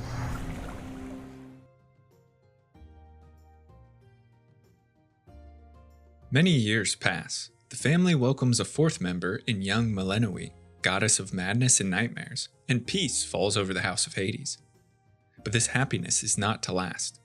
Kronos, the defeated Titan who's languished for centuries, his body scattered in pieces throughout deepest Tartarus, catches Hades and the Olympians unaware. Infiltrating the underworld with his influence, Kronos establishes a secret cult of worshippers who perform rituals to reconstitute the Titan of Time. Restored in power, Kronos deals a swift, two-pronged strike. He personally leads the assault on the underworld and destroys the House of Hades, while the Titan of Foresight, Prometheus, whom we'll discuss soon, invests legions on the surface in a siege of Mount Olympus. Kronos' attack corresponds with Melinoe's birth, and the princess is a mere infant when she's forced to flee. Hades sends for Hecate, Persephone's handmaiden, and charges the witch with Melinoe's protection and with training her to eventually reclaim her birthright. But Lord Hades, You have your orders. Now return to Shadow. And take care of her. For all of us. No harm shall come to young Melinoe, my lord. In this, at least, I shall not fail you. The two escape to the shadow of the crossroads just as Kronos arrives. Nyx, Zagreus, Persephone, the entire house are trapped in a moment of time while the Titan usurps Hades' throne. Though revenge against his son consumed the Titan's mind, it wasn't his chief motivation. Kronos tears down the tapestries, the statues, the monuments to degrade his son, and in place erects memorials to his own glory. But more importantly, the Titan comes in search of answers. Though I do have such a command for you, tell me exactly where the Fates reside. He wishes to know where the Fates are hidden. Destiny is the only thing stopping Kronos' full return to power over the cosmos. To control the Moirai is to control the outcome of this new war. More years pass in godly bloodshed. The exiled princess grows in power and knowledge under the tutelage of Hecate, while obscured by the shadow of the crossroads. Vengeance and reunion are powerful forces that drive Melinoe in her mission to put an end to time. Death to Kronos. As in the first game, Hades 2 thrusts us straight into the action and Melinoe's story in the fallout of Kronos' return. The crossroads are a haven for the underworld's refugees and all those deities working against Kronos. From this base, they formulate strategies to defy time, aid their Olympian counterparts, and liberate the realm of Hades. Melinoe is key to the plan. She alone has the birthright necessary to infiltrate the underworld and the resolute power needed to not only confront the Titan of Time, but to elude his grasp should she fail. If the story of Hades was one of origins and self-discovery, Hades 2 is a tale of vengeance in two parts. Kronos, Titan of Time and father to the first generation of Olympians, who suffered defeat by his children during the Titanomachy, takes revenge upon them. Melinoe, meanwhile, pursues vengeance for her mother, her brother, her father, and his house. She won't rest until the usurper's destroyed and her family freed from whatever eternal torment they suffer. Like her brother Zagreus, Melinoe's road is fraught with danger and often ends in failure. The haven of the crossroads at the edge of Erebus is where the enemies of Kronos gather in secret to aid her mission.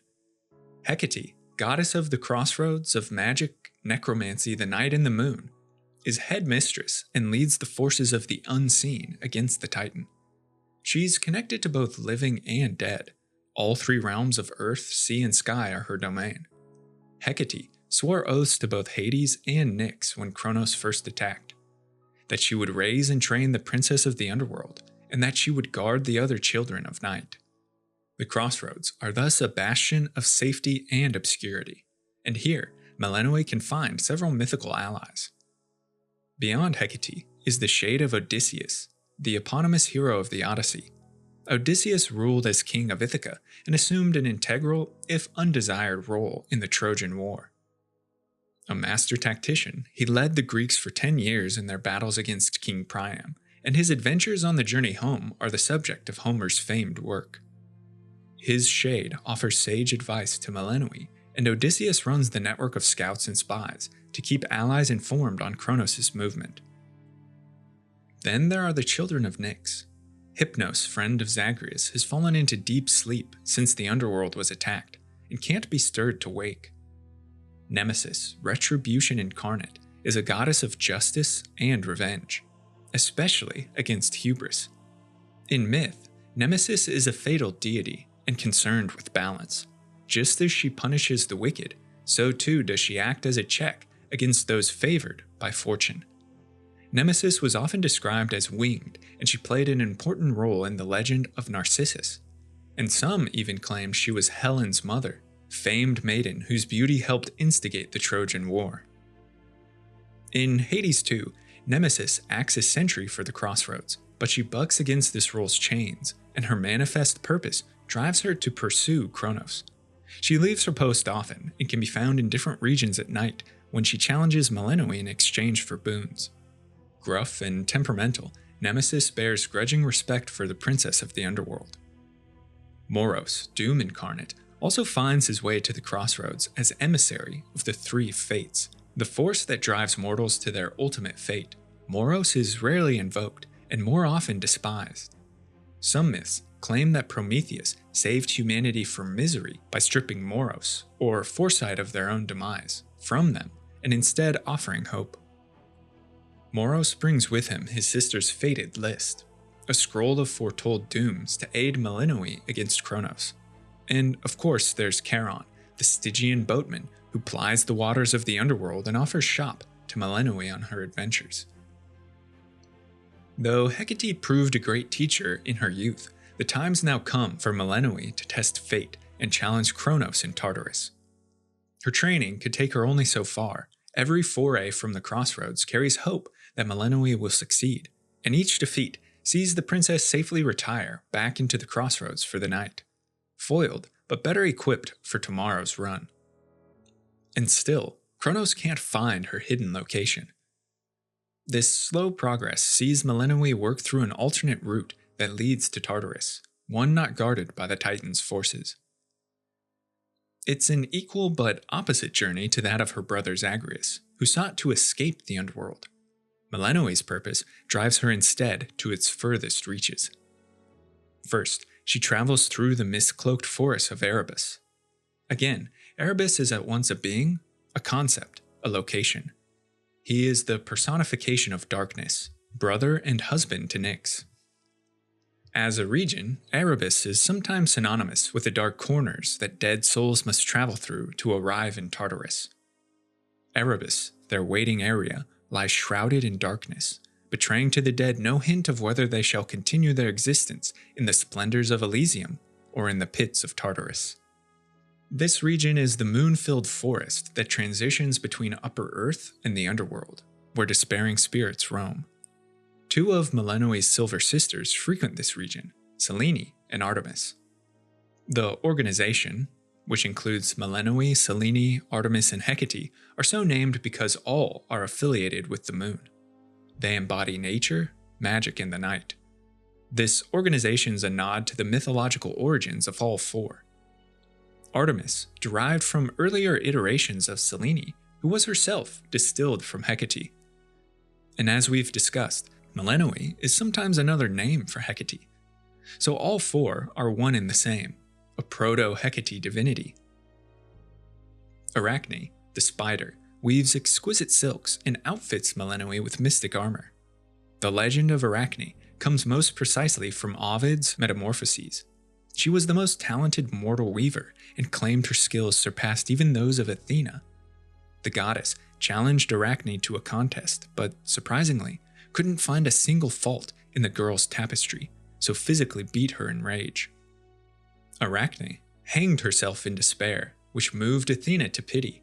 She transformed the girl into a spider and gifted her and her descendants mastery over weaving for all time. Hence why the genius spinners are named arachnids. Erebus's winding trails lead to headmistress Hecate, who challenges Melinoe to one final preparatory trial before she ventures completely into hostile territory. During the fight, the Witch of the Crossroads uses lanterns and splits herself into three. Both are references to myth, where the goddess is often depicted in three forms, bearing lanterns to denote a crossroads and the foresight needed to choose the correct path. With resolve proven, the princess next descends to Oceanus. Like Erebus, Oceanus is both a deity and a location. Personified, he was the eldest son of Uranus and Gaia, who remained neutral during Kronos' attack on his father, and then later the Titanomachy, and as such retained his freedom following Zeus's accession. Physically, Oceanus manifested as the world-encircling river, the great body of water that separated mortal world from both the cosmos above and the underworld below.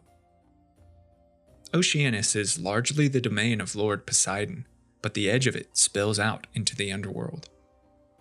The Book of Shadows goes on to say that the denizens of Oceanus harbor no allegiance to gods or titans. They're hostile to all intruders, and with Lord Poseidon distracted by Kronos, the region grows lawless. These dank waterways teem with many foes, but one mythological figure offers a kind of uninspired second-hand aid. The shade of Narcissus has chosen the pools of Oceanus to eternally contemplate his own lovely image. The myth of Narcissus tells he was a youth so beautiful that all fawned over him, man and woman, and pursued him for his hand. But Narcissus was vain and conceited. He spurned every suitor, denied every love, which angered immortal and mortal alike. Nemesis heard a woman's prayer and so cast a curse. Let he who loves not others love himself, just as Narcissus caught sight of his reflection in a pool. Enraptured by the image, Narcissus couldn't tear himself away, not even to eat or drink, and so died. His name gave rise to the term narcissist. Even in death, his vanity remains, and Melinoe finds Narcissus talking with and loving his own reflection.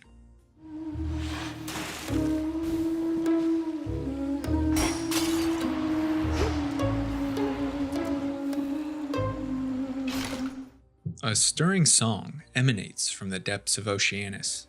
The princess of the underworld must confront Scylla and the sirens. In Greek myth, Scylla was once a beautiful water nymph known as a naiad who loved another sea god. Some claim that the witch Circe, whom we'll discuss later, also loved this sea god, but he chose Scylla, and out of vengeance, the Witch of Changing transformed her into a horrid monster. Her Book of Shadows entry and the dialogue with Circe seem to point to the truth of this in-game. Scylla and another sea monster, Charybdis, guarded each side of the Strait of Messina and brought many a sailor to their deaths. Though she is joined by sirens, creatures whose lilting song enthralls mortals, Scylla isn't herself one. The most famous account of these creatures comes in the Odyssey, when Odysseus and his men nearly succumb to the siren song. In Ode to this myth, Scylla leads a rock band, and their catchy yet gruesome discography describes what they do to their victims.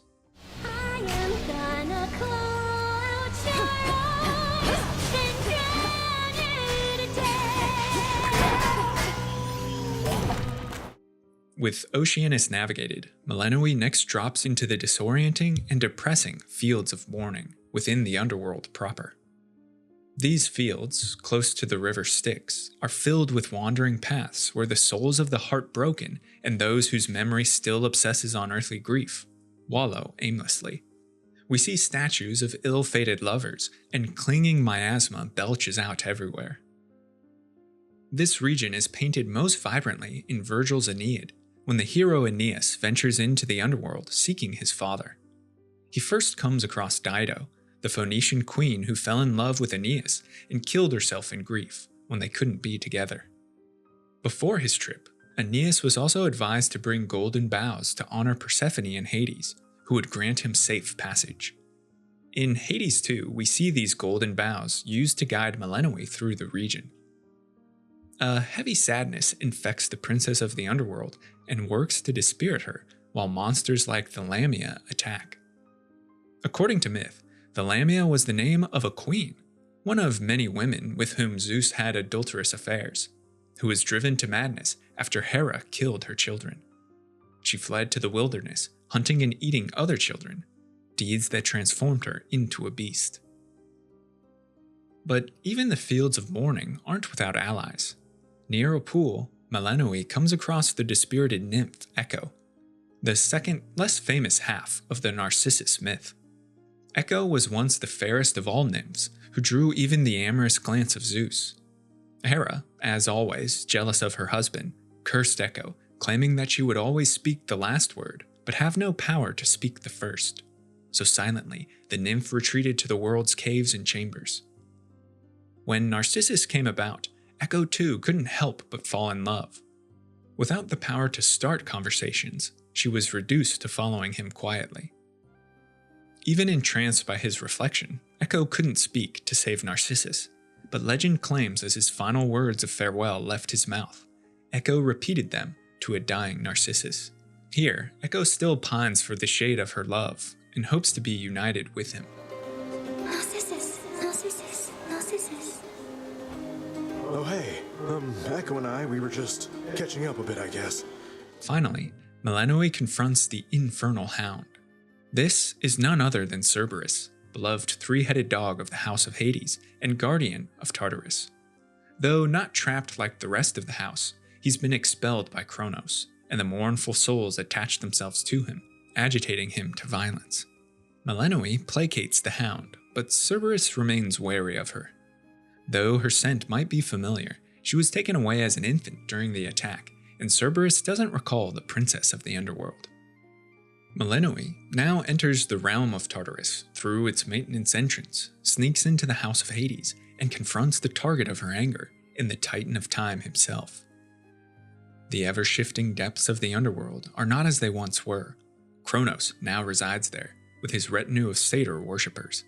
How exactly the Titan escaped an inescapable prison, he alone can say, but the groaning wheels and machinery throughout the place have grown more prevalent since his return, suggesting long-dormant plans that came finally to fruition.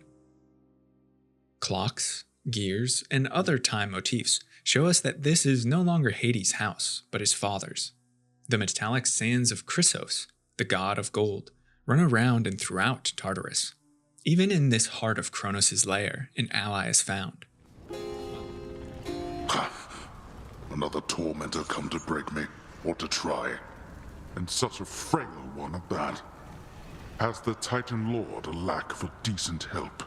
While most of the house had been frozen in a moment of time, Hades has been chained and thrown into the same room where Sisyphus endured his eternal anguish. Apparently, the shade left Boldy the Boulder as companion for the disgraced god. Hades offers powerful boons to Melinoe in her final confrontation. Driving through the sands of time brings the princess face to face with her grandfather. Many mythological references can be found in the fight against Kronos. First are his wings and his scythe. In most all renditions and interpretations, the Titan of Time is winged, and his scythe is the same weapon gifted him by Gaia to overthrow his father Uranus. Gold veins wind through his figure, which, to me at least, allude to Kronos' fate after the Titanomachy, being torn to pieces and scattered throughout Tartarus. Now in his full power, he's reconstituted himself. Kronos demonstrates mastery over time, influences his and Melinoe's speed, and the second phase of his fight takes place on the surface of a clock. And so each night Melinoe ventures along this route to confront Kronos and restore the House of Hades. Both defeat and victory bring enlightenment. Melinoe slowly uncovers more of the Titan's plans and learns that the situation above is nearly as dire as that below. Prometheus's forces have isolated the gods on Olympus. Boons and messengers reveal Melinoe's mission in Hades is tied directly to their survival of Olympus. You finally saw what it was like up here. Most of the others are holding out at the top of Olympus, and you are the reinforcements, so come on back when you can, all right? At first missing from the crossroads, Moros, Doom incarnate and the envoy of the three fates, arrives and brings word that the fates have disappeared, even from his notice, and that their disappearance coincided with the Titan's return. He implores Melinoe to investigate their whereabouts, as their weavings are critical to the outcome of the conflict. As the nights progress, Melinoe, like her brother Zagreus, also corresponds with Chaos, the progenitor of the universe, who's very keen to observe Kronos' plot. In Greek cosmogony, chaos is the first thing to exist. Its name is emptiness, void, abyss. Many believed primal chaos to exist beneath the earth, but above Tartarus, a place of seething energy that also held secrets to immortality. Chaos gave birth to Nyx and Erebus, and its domain is beyond the known or familiar, filled with the incomprehensible. In Hades, Chaos is a distant, impartial spectator, a curious entity who can't leave their realm for fear the universe would destabilize. Chaos conducts experiments to satisfy their curiosity, and, unlike other deities, presents boons to Zagreus and Melinoe with the sentiment of choice and free will, concepts Chaos holds dear. Their blessings can only be unlocked after suffering a minor curse. Chaos appears more cold to Melinoe than her brother Zagreus, perhaps because they have retreated from the world and despise the gods after the disappearance of their child Nyx. As for your brother, I found him to be quite amusing. How interesting that offspring can be so dissimilar. Also, Chaos looks different between the two games, and interestingly, in Hades 2, they hold the head of their Hades iteration, suggesting this is another cycle of Chaos's infinite lives. But it's here that Melinoe learns what became of the Fates. When he took Tartarus, Kronos questioned Hades on the sisters' whereabouts. Despite his mastery of time and ability to prophecy, he's still bound, like all beings, to the weavings of fate.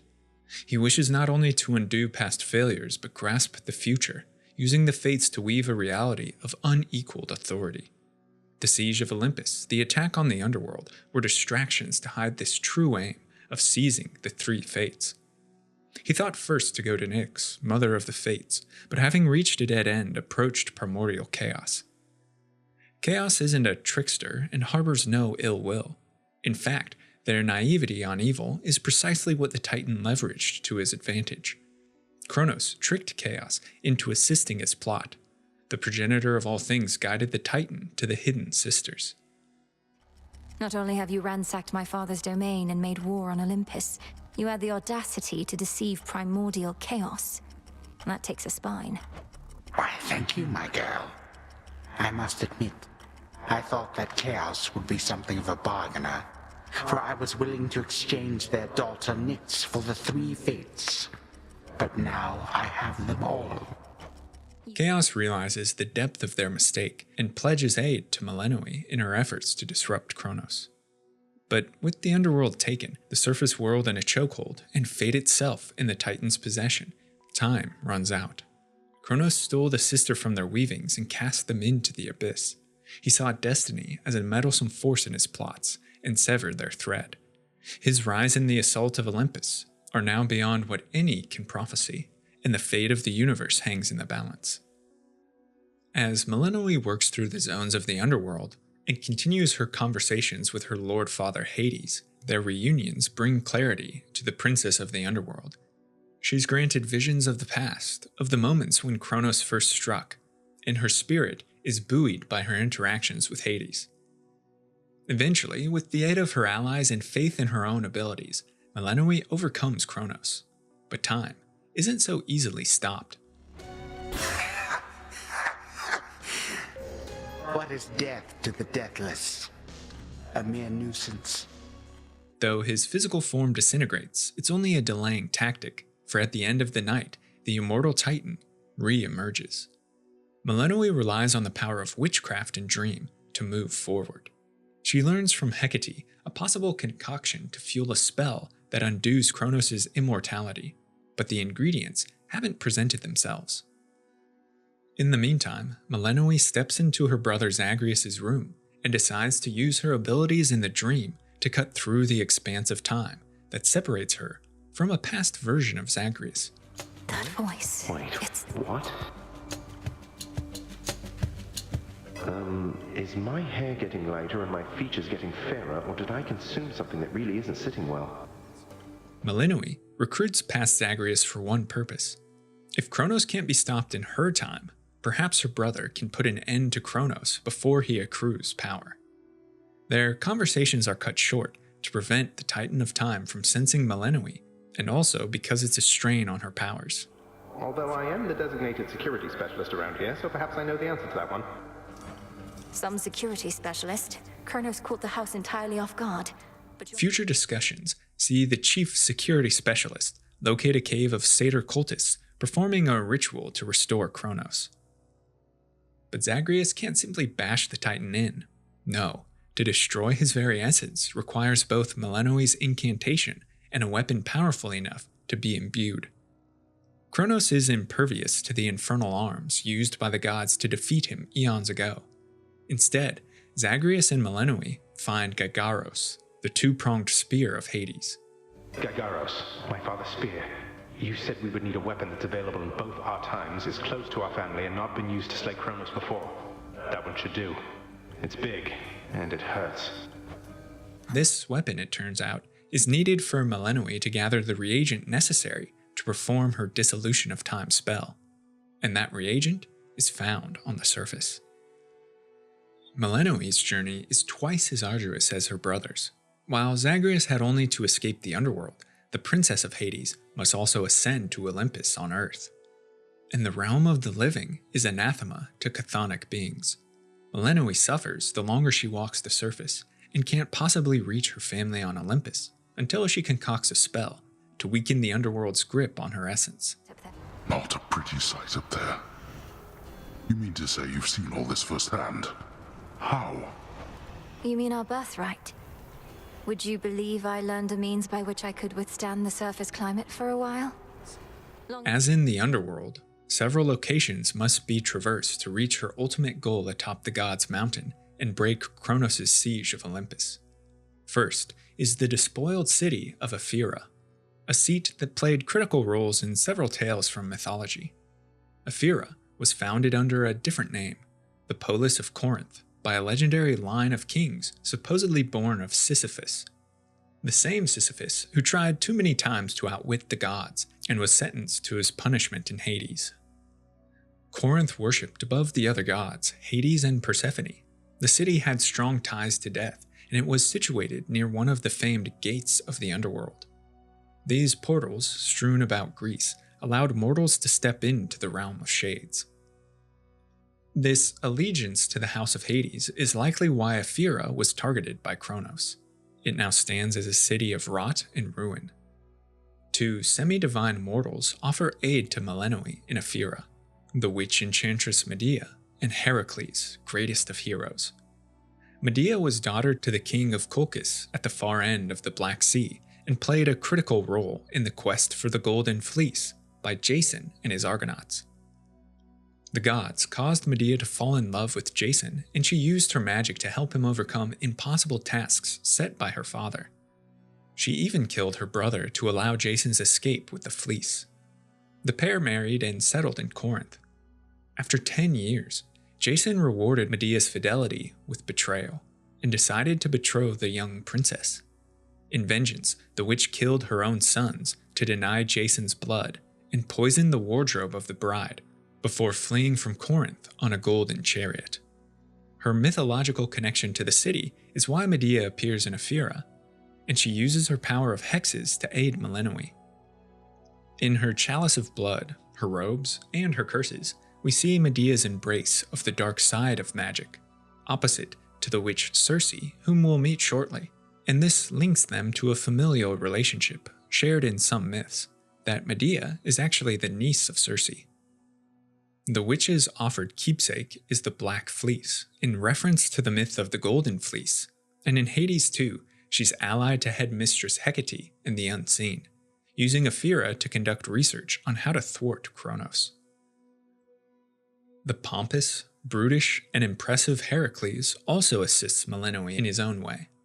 One of the most famous mythological figures, Heracles was the comparison of Theseus, hero of Athens. While Theseus embraced the Athenian ideals of cunning, genius, and courage, Heracles embodied the more barbarian manliness lauded by the rest of the Greek world. Frank, muscular, a bit slow, Hot-tempered but exceedingly loyal, Heracles appeared in several myths about heroes conquering terrible odds. Born of Zeus's liaison with a mortal, Heracles was a demigod and bore the eternal hatred of Zeus's wife Hera. His most notable feat was in completion of the 12 labors as penance for killing his wife Megara and children in a madness induced by Hera. These included, among others, slaying the Nemean lion, defeating the Hydra of Lerna, capturing the Cretan bull, and subduing, then releasing, three-headed Cerberus.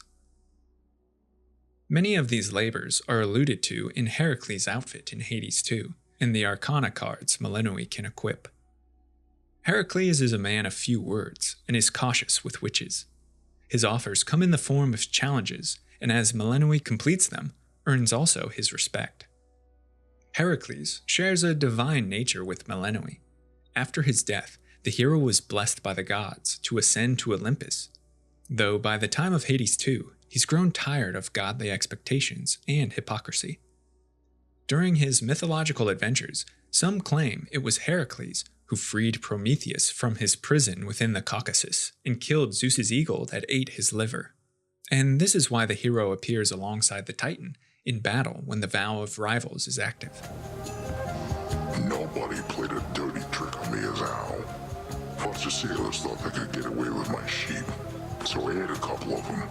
The sailors, that is. But nobody got me when I wasn't looking. Then he got away. After Melinoe cleanses Ephyra, she must confront the city's guardian, Polyphemus. The infamous Cyclops featured in the Odyssey, an antagonist who trapped Odysseus and the Greeks inside his mountain lair and promised to eat them all. In mythology, Polyphemus was part of a tribe different from the Cyclopes who aided the Olympian gods during the Titanomachy. And when first we see him, he's a humble shepherd, but with a taste for human flesh and a quick temper. When Polyphemus traps the Greeks, Odysseus first gets the Cyclops drunk, then gouges out his eye, leaving him blind.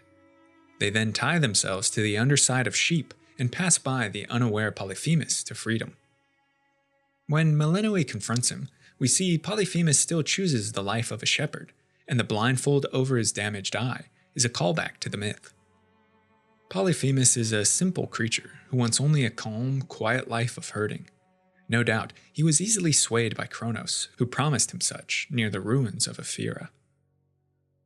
Thessaly, a region of Greece steeped in mythology, was site of pivotal battles during the Titanomachy, contains famed Mount Olympus, is connected to many mythic figures such as Jason, Achilles and the Myrmidons, centaurs, and has deep roots in witchcraft. The simple fact that its roads lead to Olympus is reason enough for Kronos to attack, but it's poetic that this new Titanomachy is unfolding on the same plains as the old one. Of course, Thessaly has now been inundated. It was submerged by Poseidon, attempting to hamstring Kronos' legions, but actually made it faster to cross in creaking boats now borne upon spectral winds. As Melinoe moves between infernal vessels, she's aided by two renowned figures. The first is the Shade of Icarus, son of genius inventor Daedalus. As a mortal kid confined to a tower, I was relatively well provided for, but this... Daedalus, creator of the labyrinth, the myth of which we've mentioned, was thrown into his creation alongside Icarus by the king of Minos, for whom he built it. Father devised a pair of contraptions that would allow them to fly above the labyrinth, but during their flight, Icarus was heedless of Daedalus's warnings and soared too high. The wax of his wings was melted by the sun, and Icarus plunged fatally into the waters below. His is a well-known cautionary tale against hubris. A conversation between the pair reveals Icarus and Melinoe's past.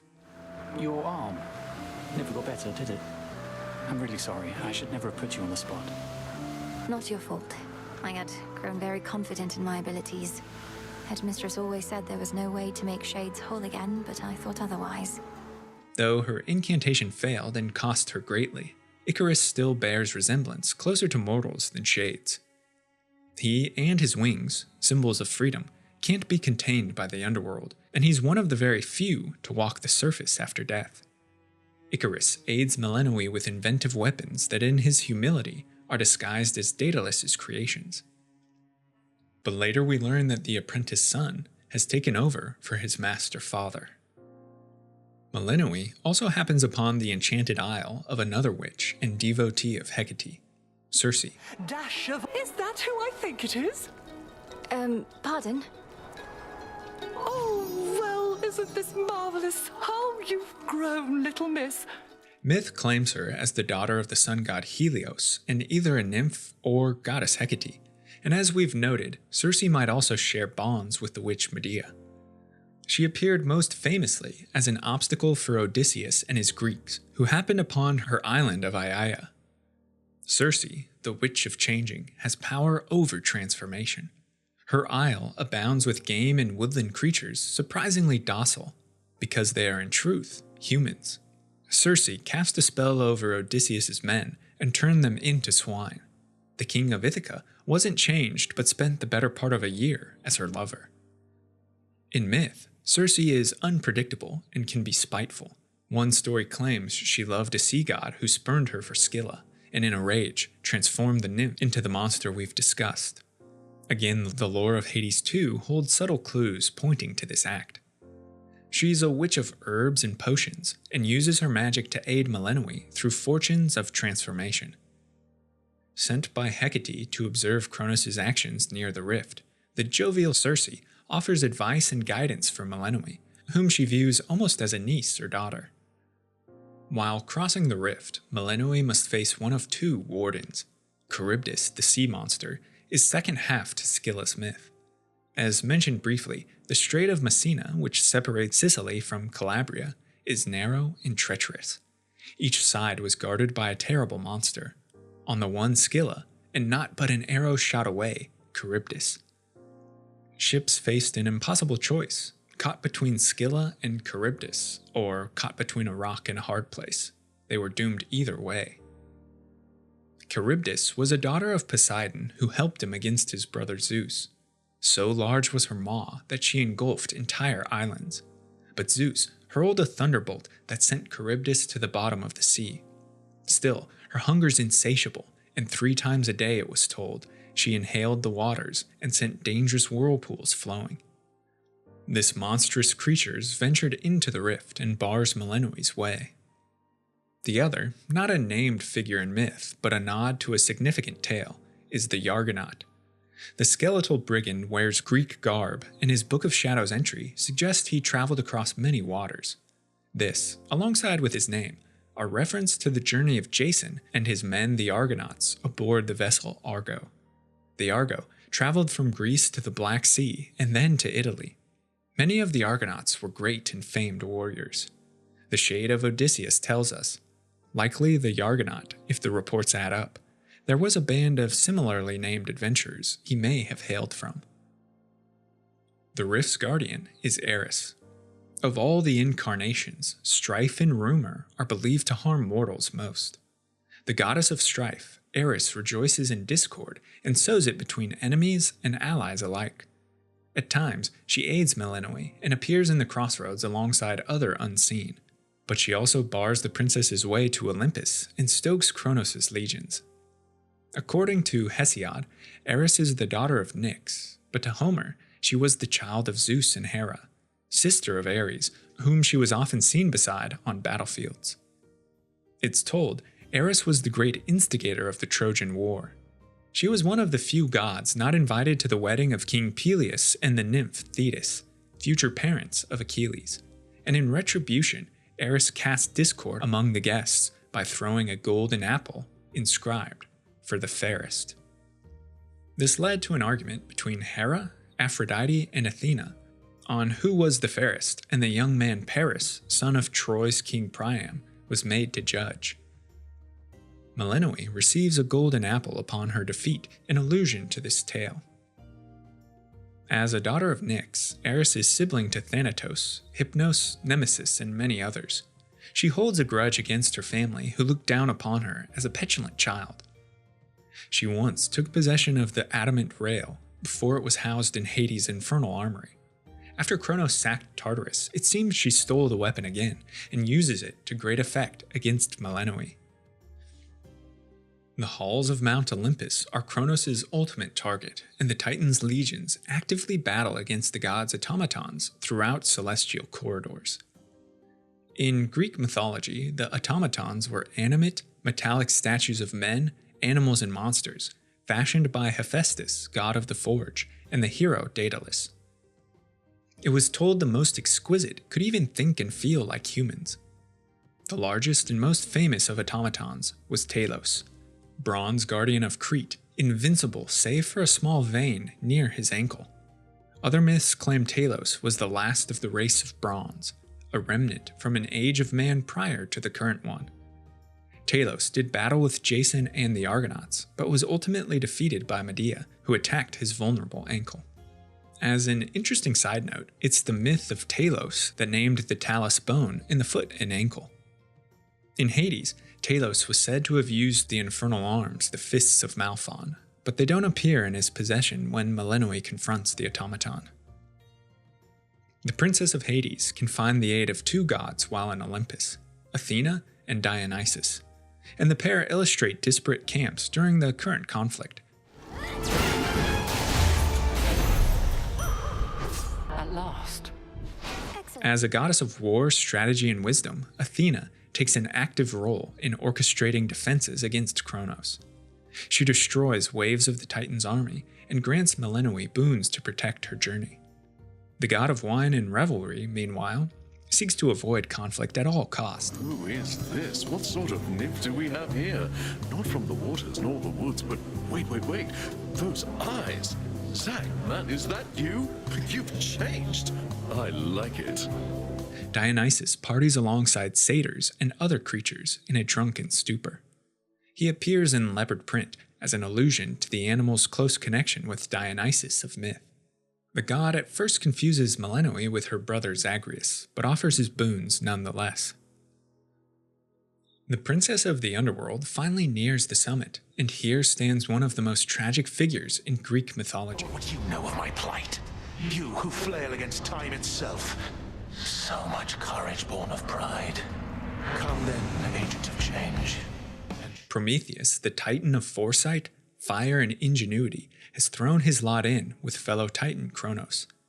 Some traditions hold that Prometheus betrayed the Titans and either refused to fight in or aided the Olympian gods during the destructive Titanomachy. He thus escaped the fate of his kind when Zeus assumed command of the cosmos. Intelligent and discerning, Prometheus was a champion for humanity and, according to several accounts, even created the race when he fashioned them out of clay. So great was his love of humankind, and perhaps his contempt for the Olympians, that Prometheus stole sacred fire from Mount Olympus, a symbol of knowledge, life, and civilization, and bestowed it upon mankind. Some myths also claim he fooled the gods into accepting the worst cuts of meat for sacrifice, so that humankind could keep the choice pieces. For these transgressions, the Titan was sentenced to eternal torment. Chained to the Caucasus Mountains and forced daily to endure the coming of Aetos, Zeus's eagle, that pecked out his liver, only for the organ to regenerate and be torn at again unceasingly.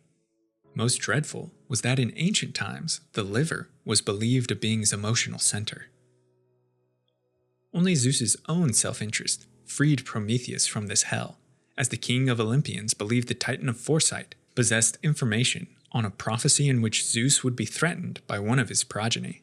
Prometheus used the information as leverage, and Zeus sent the hero Heracles on one of his labors to slay the eagle and liberate the Titan. Like Kronos and Melinoe, Prometheus is motivated by revenge. He harbors resentment towards his own family and seething hatred towards the Olympian gods. Prometheus won't rest until the divinities, old and new, are toppled and perhaps pave the way for mortals to reign supreme. Prometheus takes Kronos' master because the Titan of Time seems most likely to grant him the retribution he desires. But to go so far as calling them allies is an overstretch. The Titan of Prophecy despises time and might even take offense to Kronos' meddling with fate. When Melinoe confronts Prometheus atop Olympus, he admits that he's foreseen his ultimate defeat at her hands, but intends to play his role nonetheless. I thought you might show up. I know you think that you can get past me if you but continue to try and to try and to try. The truth is you shall. Perhaps not this night, but inevitably nonetheless. Interestingly, Prometheus is aided by Aetos, the very eagle that tormented him. The pair fight Melinoe, and Prometheus, as Master of Fire, attacks with flaming kicks and jabs. Bandages around his midriff allude to the damage caused by the eagle. The gravest of all threats, greater than Prometheus and even Kronos, remains on the summit. After Kronos usurped the underworld, he liberated the primordial enemy of the gods, the world, and the universe, and directed its destruction towards Olympus. A violent storm not even Zeus could subdue buffeted the peak, and bizarre, alien creatures appeared on the summit. The whirlwind cleared to reveal Typhon, father of all monsters. In Greek mythology, Typhon is described as terrible, outrageous, and lawless, with 100 flaming snake heads. He was a monstrous, serpentine being, sometimes born as Gaia's last child with Tartarus, out of anger that her children the giants were defeated. Sometimes born from Hera, out of resentment towards Zeus for giving rise to Athena on his own. Sometimes simply earthborn, but in all cases, he was feared most by the gods. With wings that touched the stars and a stature that surpassed all children of the earth, Typhon challenged Zeus for supreme control of the cosmos. A tempestuous battle that Zeus nearly lost if not for his thunderbolts. Some myths claim that Zeus cast Typhon into the depths of Tartarus, while others say Mount Etna held Typhon prisoner.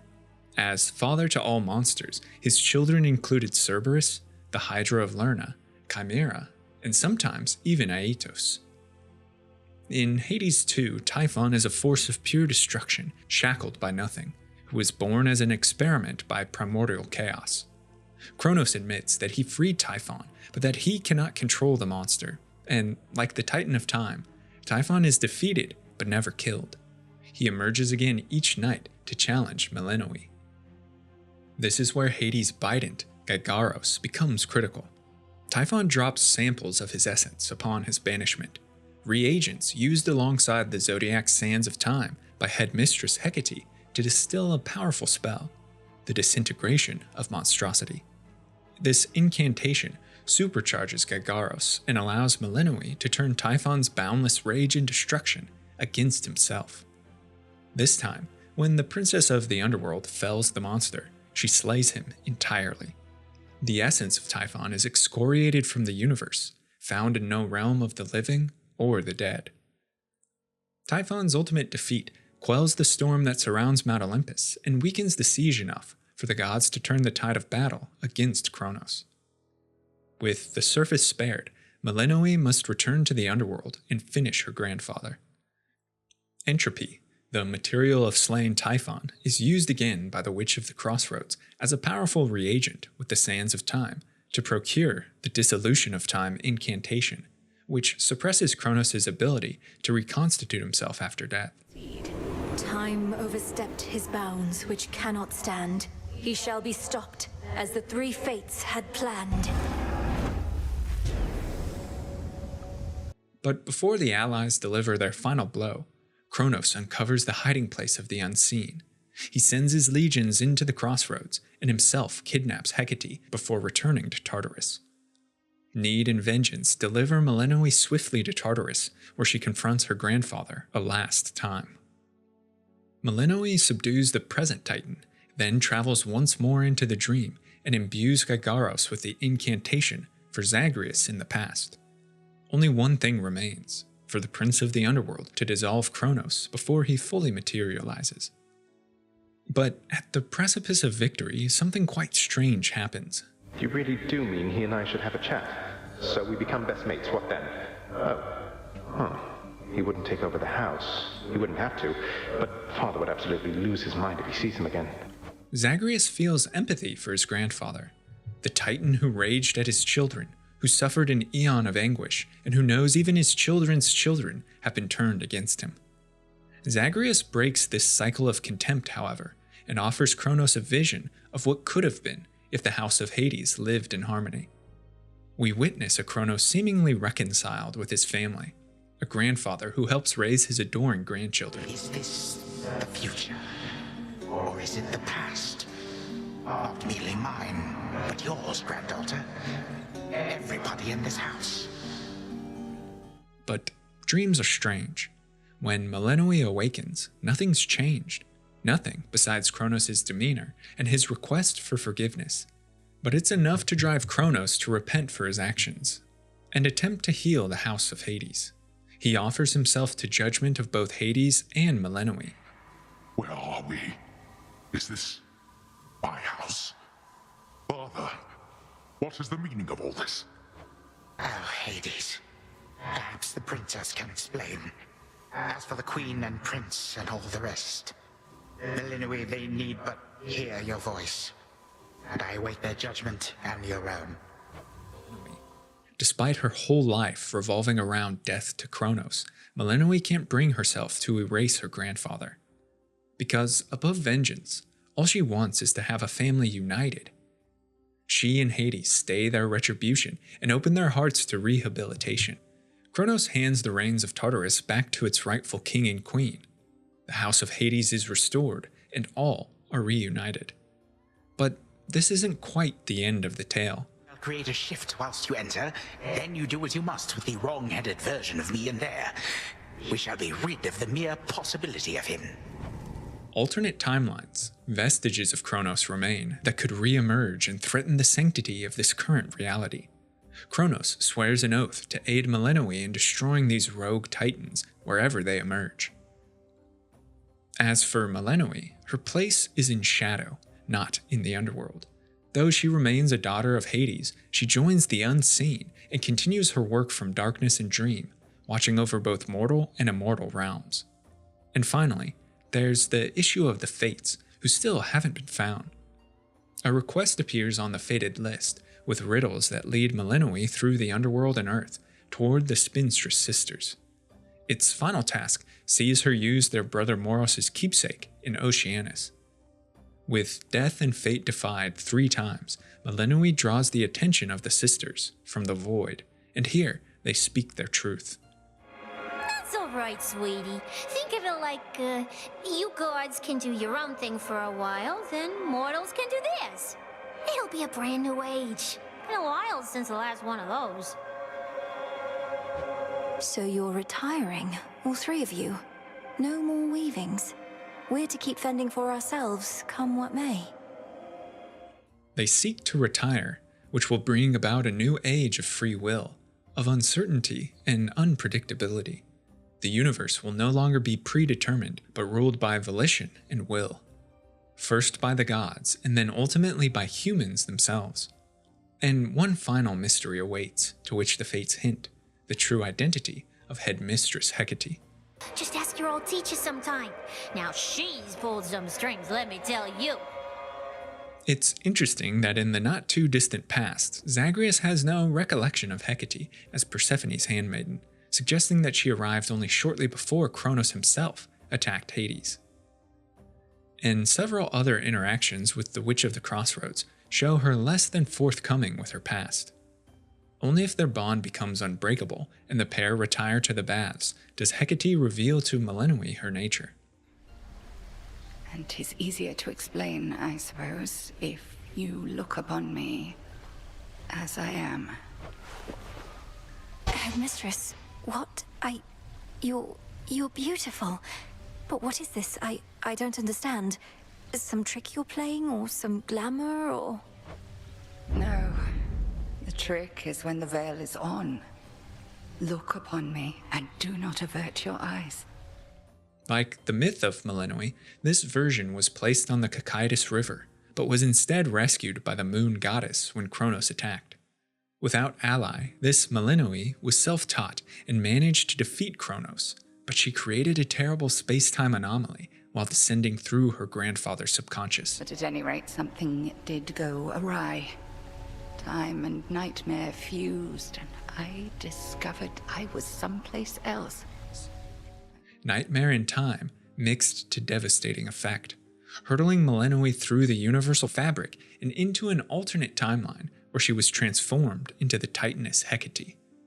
Still bent on revenge, she bided her time silently for eons, waiting for the moment to strike, but time has a way of repeating itself, and even as a being knowledgeable of the future, Hecate was taken unawares. The truth of her identity pairs well with the myths of both Hecate and Melinoe. As we've already discussed, the pair hold power in overlapping spheres and share in many things.